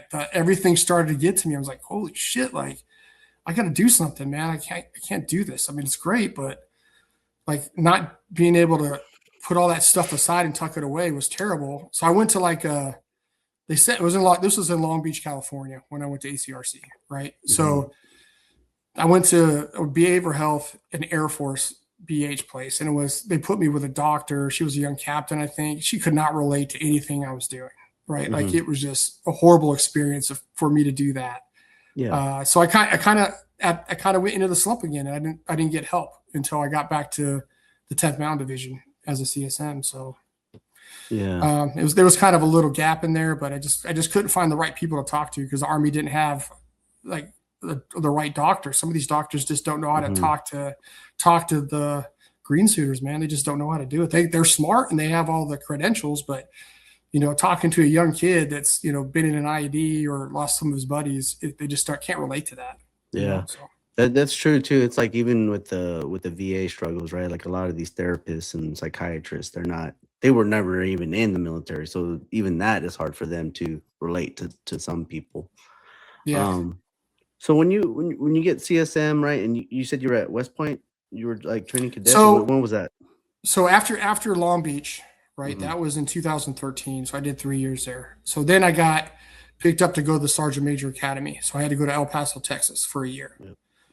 So I did that. I went to El Paso, Texas, did my Sergeant Major training, and then both my sons play hockey. So I always had to find cold weather places to go because we have to have rinks for the kids to play, right? So I chose Fort Drum. And nobody wants to go to Fort Drum. Fort Drum's reputation across the Armies is not the best. But I thought it was amazing. I thought it was a great place to go. I love the organization. I love the unit for deployments. Yeah. It's like one of the best units to go to. They're always going. They're always doing something. But I went to 2017. I went to Fort Drum to be a battalion ops sergeant major in a 132, right? 1st Battalion, 32nd Infantry. Mm-hmm. And then I did that for about a year. And then I got picked up to go to the brigade to be the brigade ops sergeant major there. Mm-hmm. And then I got picked up to go to 431 to be the battalion, the Polar Bears, to be the battalion sergeant major. So I did all my time, a lot of my sergeant major time at Fort Drum. Okay, cool. Yeah. And how was that? Yeah. Like, that like, okay, so actually let me ask you a question.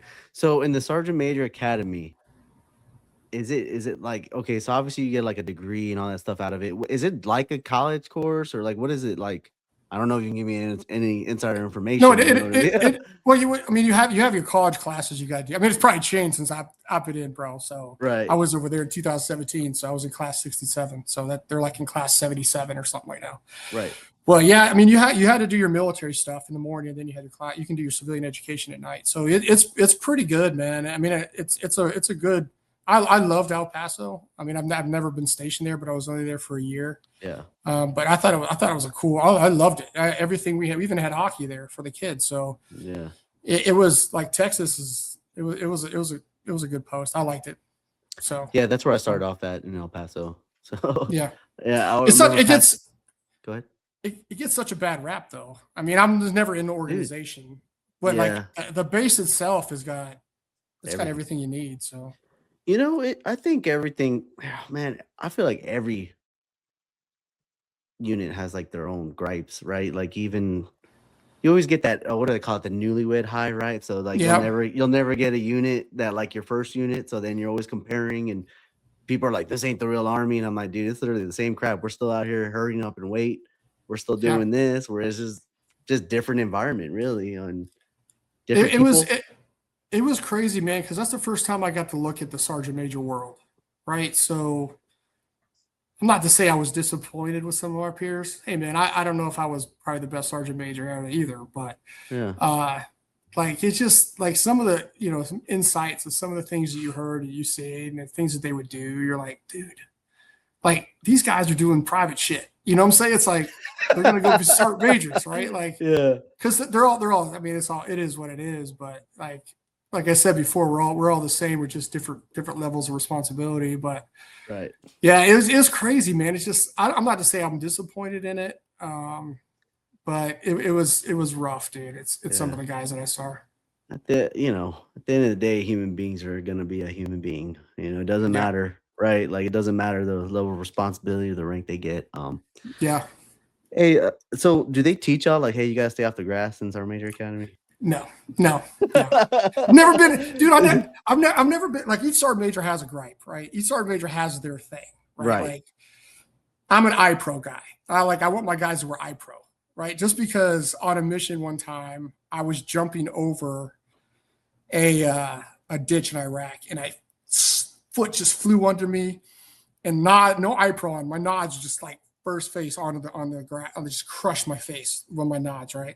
And Doc comes up, which I appreciate you being a doc because docs are one of my favorite people in the Army. Mm-hmm. But Doc comes up and he looked at me. He's like, "Oh shit!" I'm like, my whole this ring around my eye just cut, right? And he's like, "Hey, you got to go, man. You got to go, Sergeant." I was like, "What?" It's like life never eyes that, man. I got to get you out of here. Like I'm like, shit, nah, god damn it. So we didn't call it a medevac because the resupply bird was coming. So I just jumped on the resupply bird and go. But the problem about it is, and this is kind of fucked up, was that as the guys were going back as they were going back from the resupply after just me hurting myself, they got stepped on an IED, and like one of my guys lost a leg and a hand on the way back on their route back to the patrol base. Looking back on it, I was like, man, if I had my fucking NIPRO on and didn't cut my face, I could have still been like in the fight, man. Because Doc fucked me over, dude. He wrapped my head, I had like all this shit, and like they flew me to Fallujah, and I just didn't know where to go. I'm walking around with Marines with this big thing on my face, and I was like, what the fuck? And I didn't hear about the guys getting hit on the way back from that until like the next morning, and I was like, who was it? I was worried about my guys, like what the hell happened, all kind of thing. And so I'm like big on iPro because I want the guys who were iPro. Now, every sergeant major has different things. Like some guys, like they're big on the cuff, whatever. Hands in the pocket. Bloosh your bow, blushing your like blasting your boots, all that kind of thing. Like the hands in the pocket thing, I don't care because I'm from Fort, like being in Fort Drum, I'm putting my hands in my pockets, dude. Like that's just the pocket. Like we had pockets for a reason, and up there you had to keep your hands warm. I didn't care about any of that, but like he saw Major Pixels thing. Grass was never my thing. I don't know where that's some old school shit. But everybody's got their own different thing that they want, and so some of it's like shitty, and like guys are like, "Damn it, Sergeant Major, like, that doesn't make sense." Like, I was big on like iPro, and then like making sure your body armor was kind of like Army-ish. I didn't want guys to wear like off the shelf shit because I didn't know if none of that shit worked right when we went overseas. So I kind of like, hey, that's a plate carrier you got from the Army. I need you to wear that plate carrier from the Army because I know that works. Right.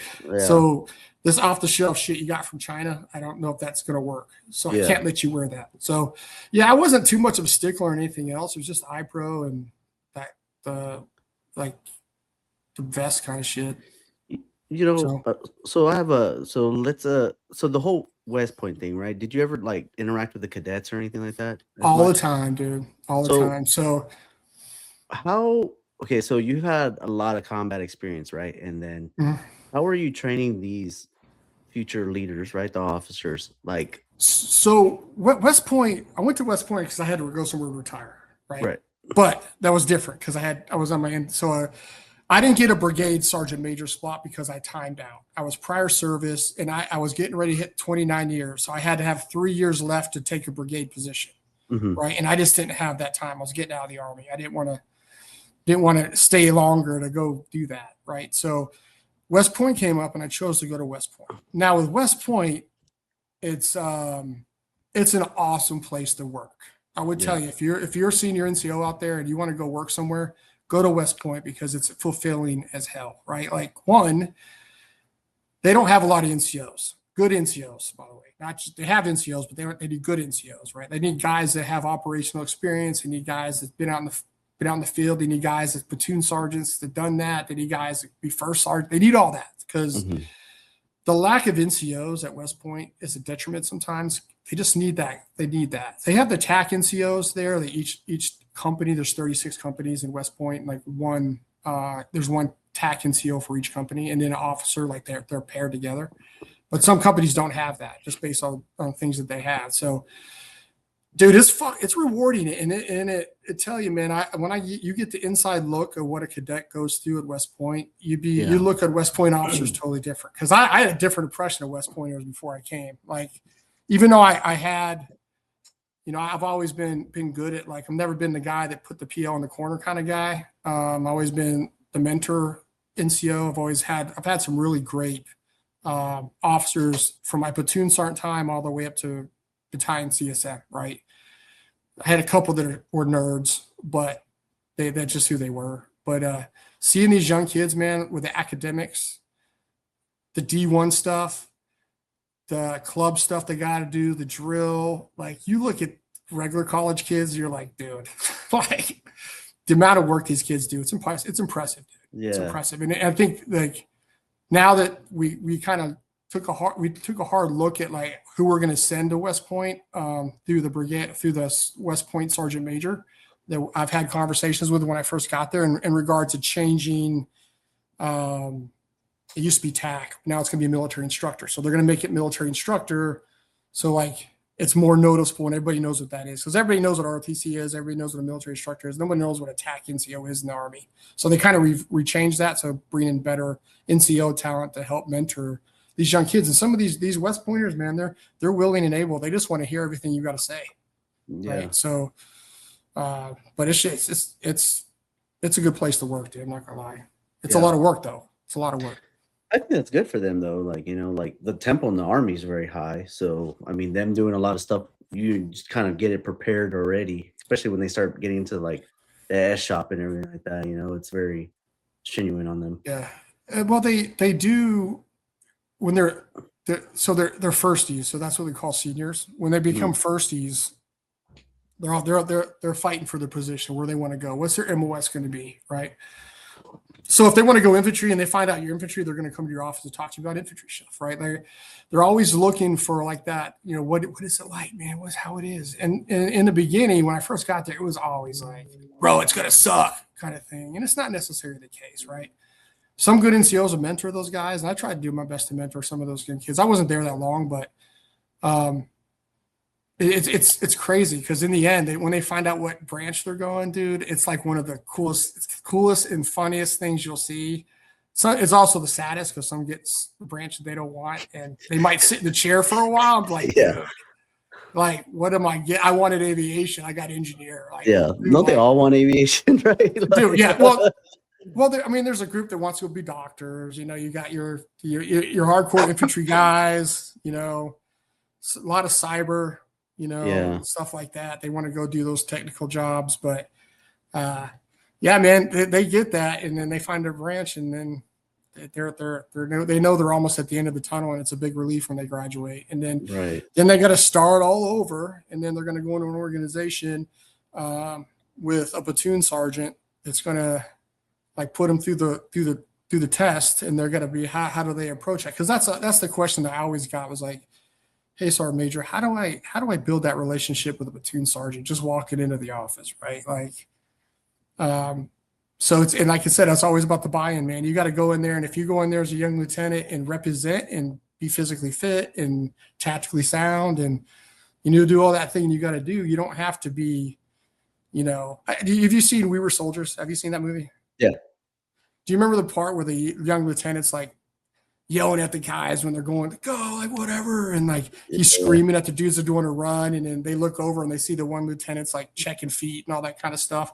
Like that's a good representation to like the West Pointers, what they need to do, right? They don't need to be going in there just because they're a West Pointer and being that guy that's just doesn't listen, or this is the highway, the my way kind of thing. It's, you know, what it in the end it is. I mean, you're the lieutenant. You're in charge. Yeah, you're in charge, but you have to build a relationship with your platoon sergeant, because if you don't do that and you lose buy-in with your platoon sergeant, like you're not gonna be successful in the end, man. Yeah. So how do they do that? That's always their question. Right. How do I do that? What do I do on day one?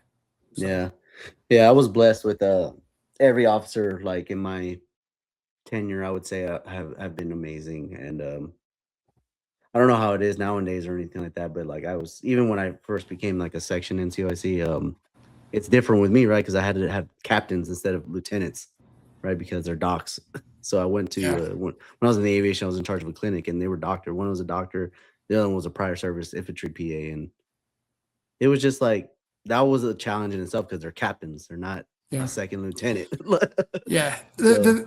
The thing you know, going into being a platoon sergeant, man, or even whatever section lead or whoever you are, whatever MOS you have, man, and you have an officer counterpart attached to you, like you can't just like, I've always been a thing about growing lieutenants, man. Like you gotta like, when I was a platoon sergeant, my thing was like, I want to make sure my PL is the next scout platoon leader, or I want to make sure that he's the next XO, or he's this, that, or the mortar PL, right? Because I know if he does that, I know I did something right?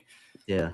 But in the end, man, you got to approach it, because you don't want NCO haters as battalion commanders, right? Like there's NCO haters out there that just don't like NCO input, right? That's a thing, and that's usually when I saw that, I would always ask them, like, hey, sir, like, what's your relationship with your platoon sergeant? I always ask them that, because I think that's where all this shit's coming from, man. There's some issues there that's causing you not to listen or do what you got to do, man. It sucks. I saw that a lot in my end in my career. Was like, I felt like the confidence in the NCO Corps was getting lost, and a lot of officers were taking over on certain things. That was just in my experience. I'm not talking about the entirety of the Army, but I saw that a lot. Like even that's a thing. Yeah, it was weird too, because like I remember I was going out, and then like the Fister was like with his field artillery officer. They lost confidence. He was an E7. They're like, nope, get out of here. And like me, just being an E5, I was like, man, thank God.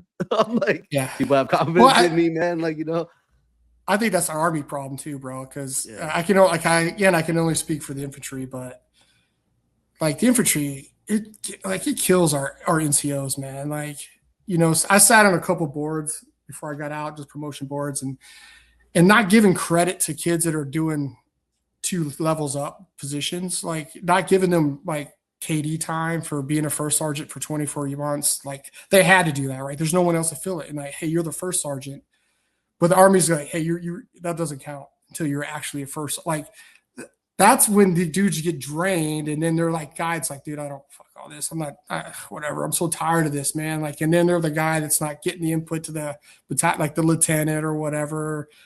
But we do a terrible job. Back when I was in, it might have changed now, but it was a terrible job of managing our NCOs. Like, I think in my battalion, I had maybe a couple hard stripe master sergeants. Everybody else was sergeant first classes stepping up to be first sergeants, right? And not getting credit was kind of fucking BS at the time, but it is what it is.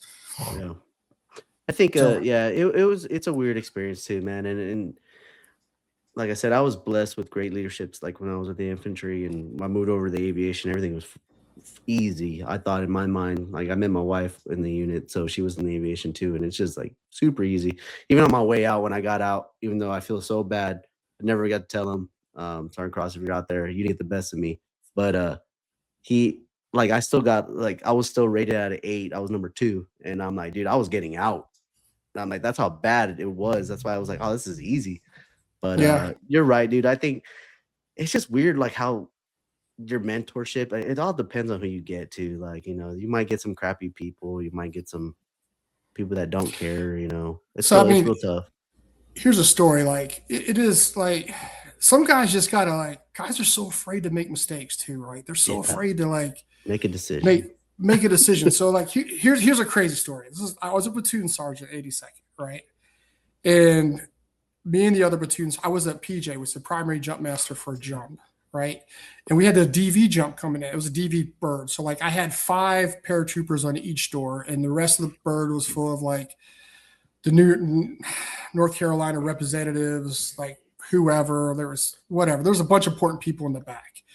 So I had all the pure people. Then I had the Corps Sergeant Major and the 18th Airborne Corps Commander right next to me, right? And we were doing this jump, right? And the doors opened, right? And it's just clouds came in. It was just white. I looked outside. It was like heaven. I didn't see any terrain features at all, right? None of that, right?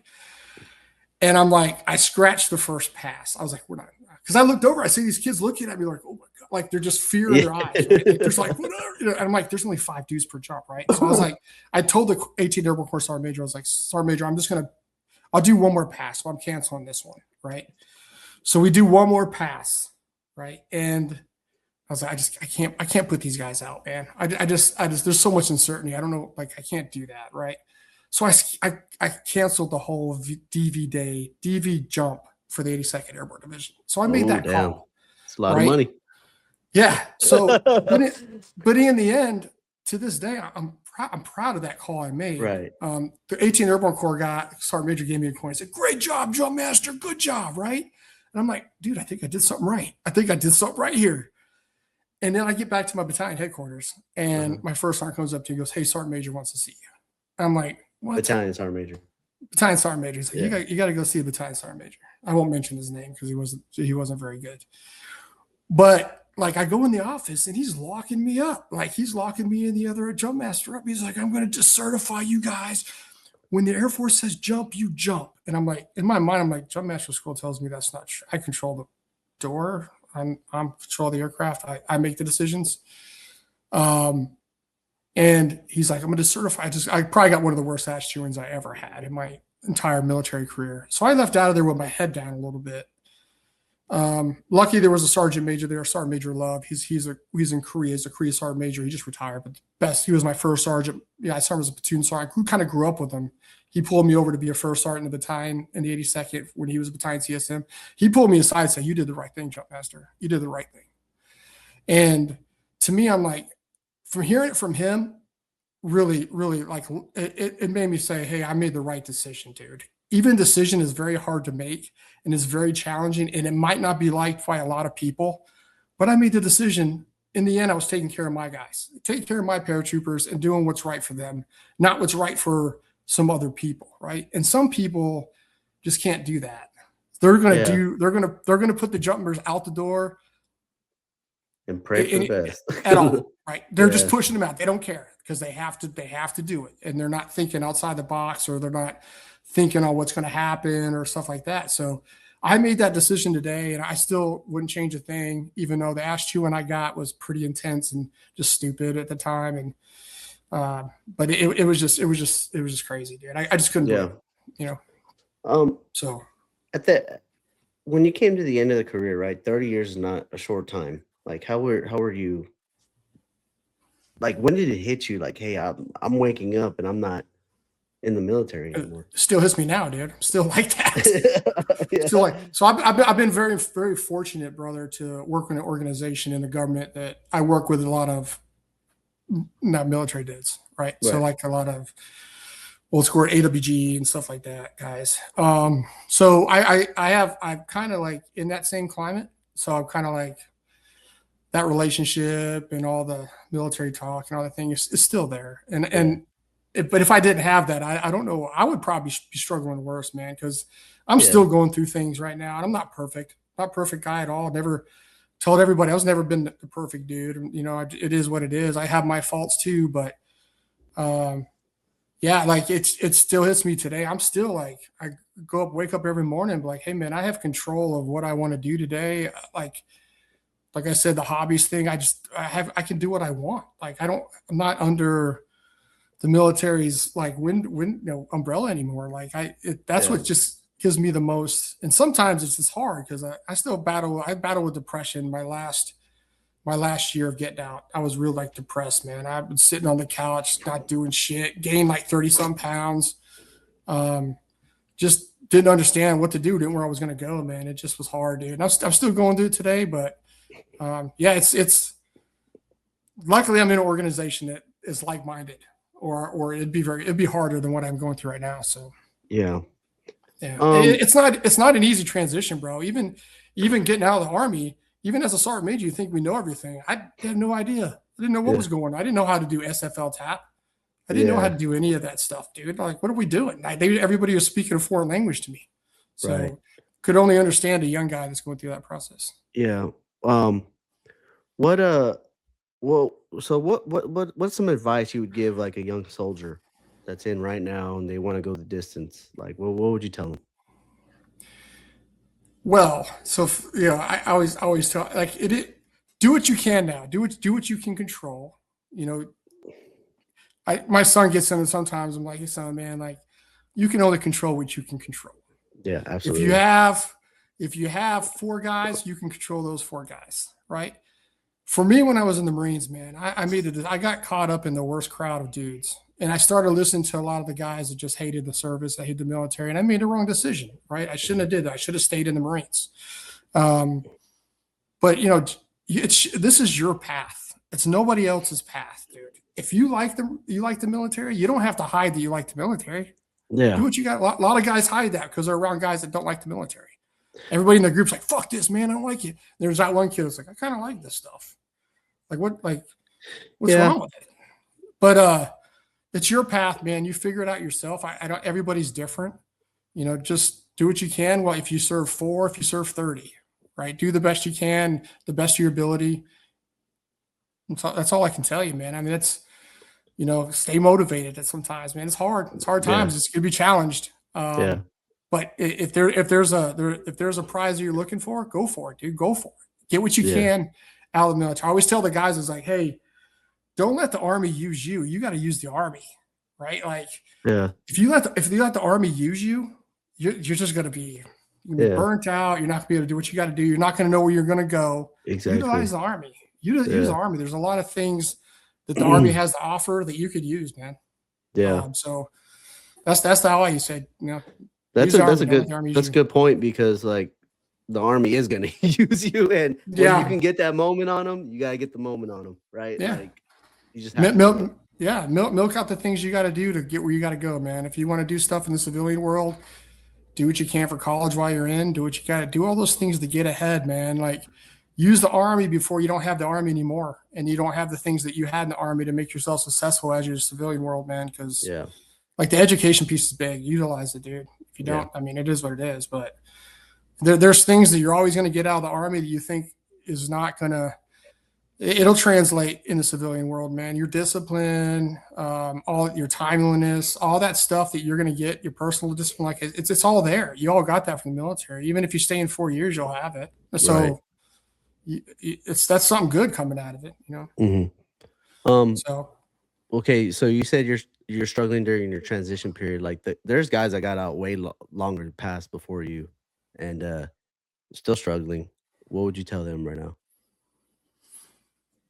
the guys that got out before are still, or well, Yeah, they're still struggling when they got out, right? You know, like a lot of people, like what I've noticed talking to people that got out long time ago or even recently, that actually doing your job, the purpose, right? Like all that stuff, people struggle with that. You know, their friends being gone and everything. What would you tell them to like how you've been able to manage so far, right? Like you obviously don't have the magic answer, but like you've managed, right? So what would you tell them? I would just be who you are, man. Be who you are. Be who you are. Utilize your family because you got a support there. Some guys don't have that support system. I got it, but without my support system, which is my wife and my 2 kids, dude, I don't know where I would be. You know, so like utilize your family. Like I said, I'm freshly out of the military too, so I'm still trying to figure all this out too. So the advice you get from me might not be like there yet. I'm still stepping along as I go. Yeah. And some guys struggle, man. Like I know, like some of the sergeant majors, man. Like when you're put in a pedestal of being a CSM for whatever organization that is, or even a sergeant major, man, it's like you're the sergeant major. When you get out of the army, nobody gives a flying freak if you're a sergeant major, dude. Yeah. Nobody cares who you are, right? Like they care about what you got and what you can provide to the organization or the employers, right? Like so, like seeing that and like putting that aside and putting your ego aside a little bit and not understanding like, hey man, there's certain things that I have to do in the civilian world that I just didn't do in the army or didn't have that. I gotta go for it, man. I just gotta be humble of who I am. Right. So the ego piece is big for some people. I'll tell you that right now. It's hard. So for me, like, I don't know, it's just such a different world, dude. It's such a different world living in compared to the military. And, it's like I said, fortunately, I work for a good organization. It's all military guys. So I haven't I can't give you a lot of advice on like what's out there because I haven't been out there really that much since I got this job, like at tail end of my other job coming out of the army. But yeah, man, just be who you are. Stay humble. If you're struggling, go get help. Yeah, use your family support system, and there's a goal you want to do, go for it, man. But don't let this fucking depression shit get you down. Stay in shape best you can. I got to get back in shape, man. That's what's killing me. When I gained all that weight, dude, I was like, I used to be such a great runner. I used to be so motivated, man. And depression hit. Like depression's no joke. That shit. I always, when I first saw that, I was like, man, it's depression, whatever. But it's no joke, man. So, and everybody's got different ways to get through it and fight through it. So, but man, I don't know, dude. I'm still. It's rough. Yeah, it was a big transition for me too, especially like the guys that joined at 18. They don't join like at 24 or whatever. It was hard for me too, and I feel like I kind of have a grasp on it. There's times where I'm like, damn. I always tell my wife, I'm like, man, should I go back in? And I'm like, nah, I ain't gonna go back in. But no, dude. There's times I wouldn't do it, bro. I would not go back.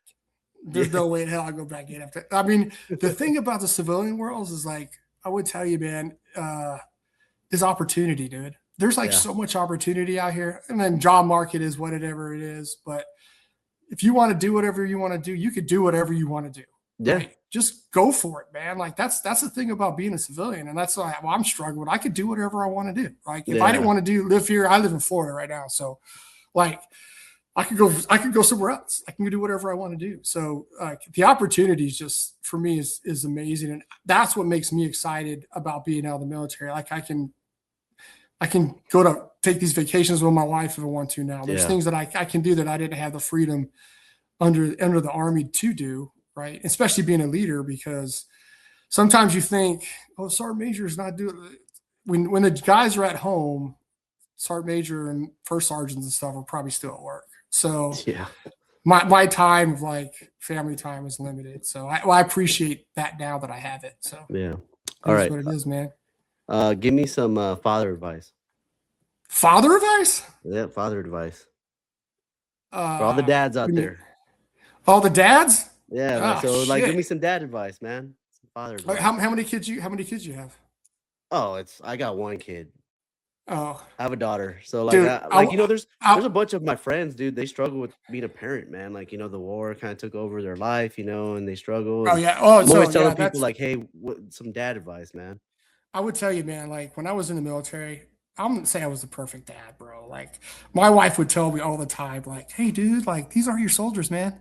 Like these aren't your soldiers. Stop acting like they're fucking your soldiers." I'm like, dude, okay, Yeah. whatever. Like, and I was gone all the time, right? And the thing that I miss the most, and I wish I cherished the most, is when they're young, right? Like when they're young and they're 5, 6, 10, whatever, and they're smiling and they're so like happy. Like Yeah. I cherish those moments, bro, because next thing you know, they're gonna be 17, 18, behind a phone somewhere, doing something, don't really give a shit what dad and mom are doing. Like, and you Yeah. just, I always think back to when my kids were so young. It's just, they were just, and all my kids are amazing. I love them both. Like one's a Marine and one plays college hockey for George Mason. Right. So Yeah. like, it's I'm so super proud of them and like, but just cherish those moments, man. Cherish because Yeah. they're gonna be gone, and next thing you know, you're gonna be an empty nester, you and your wife. And we went through the empty nester phase this year.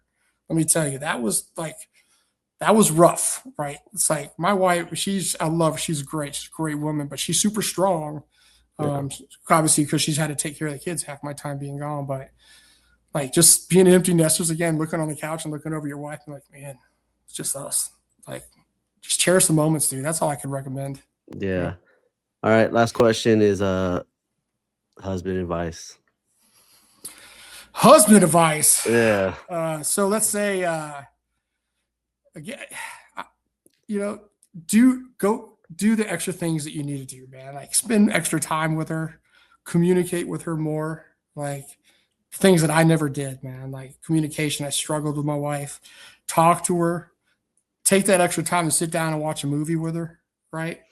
Uh, Sometimes you just don't want to do it. You're tired or whatever. Just do it, man. They appreciate it. Like the most time you can spend and cherish that time with her, and then support her and her needs, and kind of spoil her a little bit sometimes. Which I've never been good at that kind of stuff, but I'm trying, man. I'm trying my Yeah. hardest to be a better husband, right? Yeah. And now that we're empty nesters, taking her out to dinner, doing things that we couldn't do before, spending that extra time, and just not making it so much of like it's like a work relationship. We have to take care of the kids. We got to do this. We got to cut the grass. Blah blah blah. Like spend that extra time, bro, because who knows?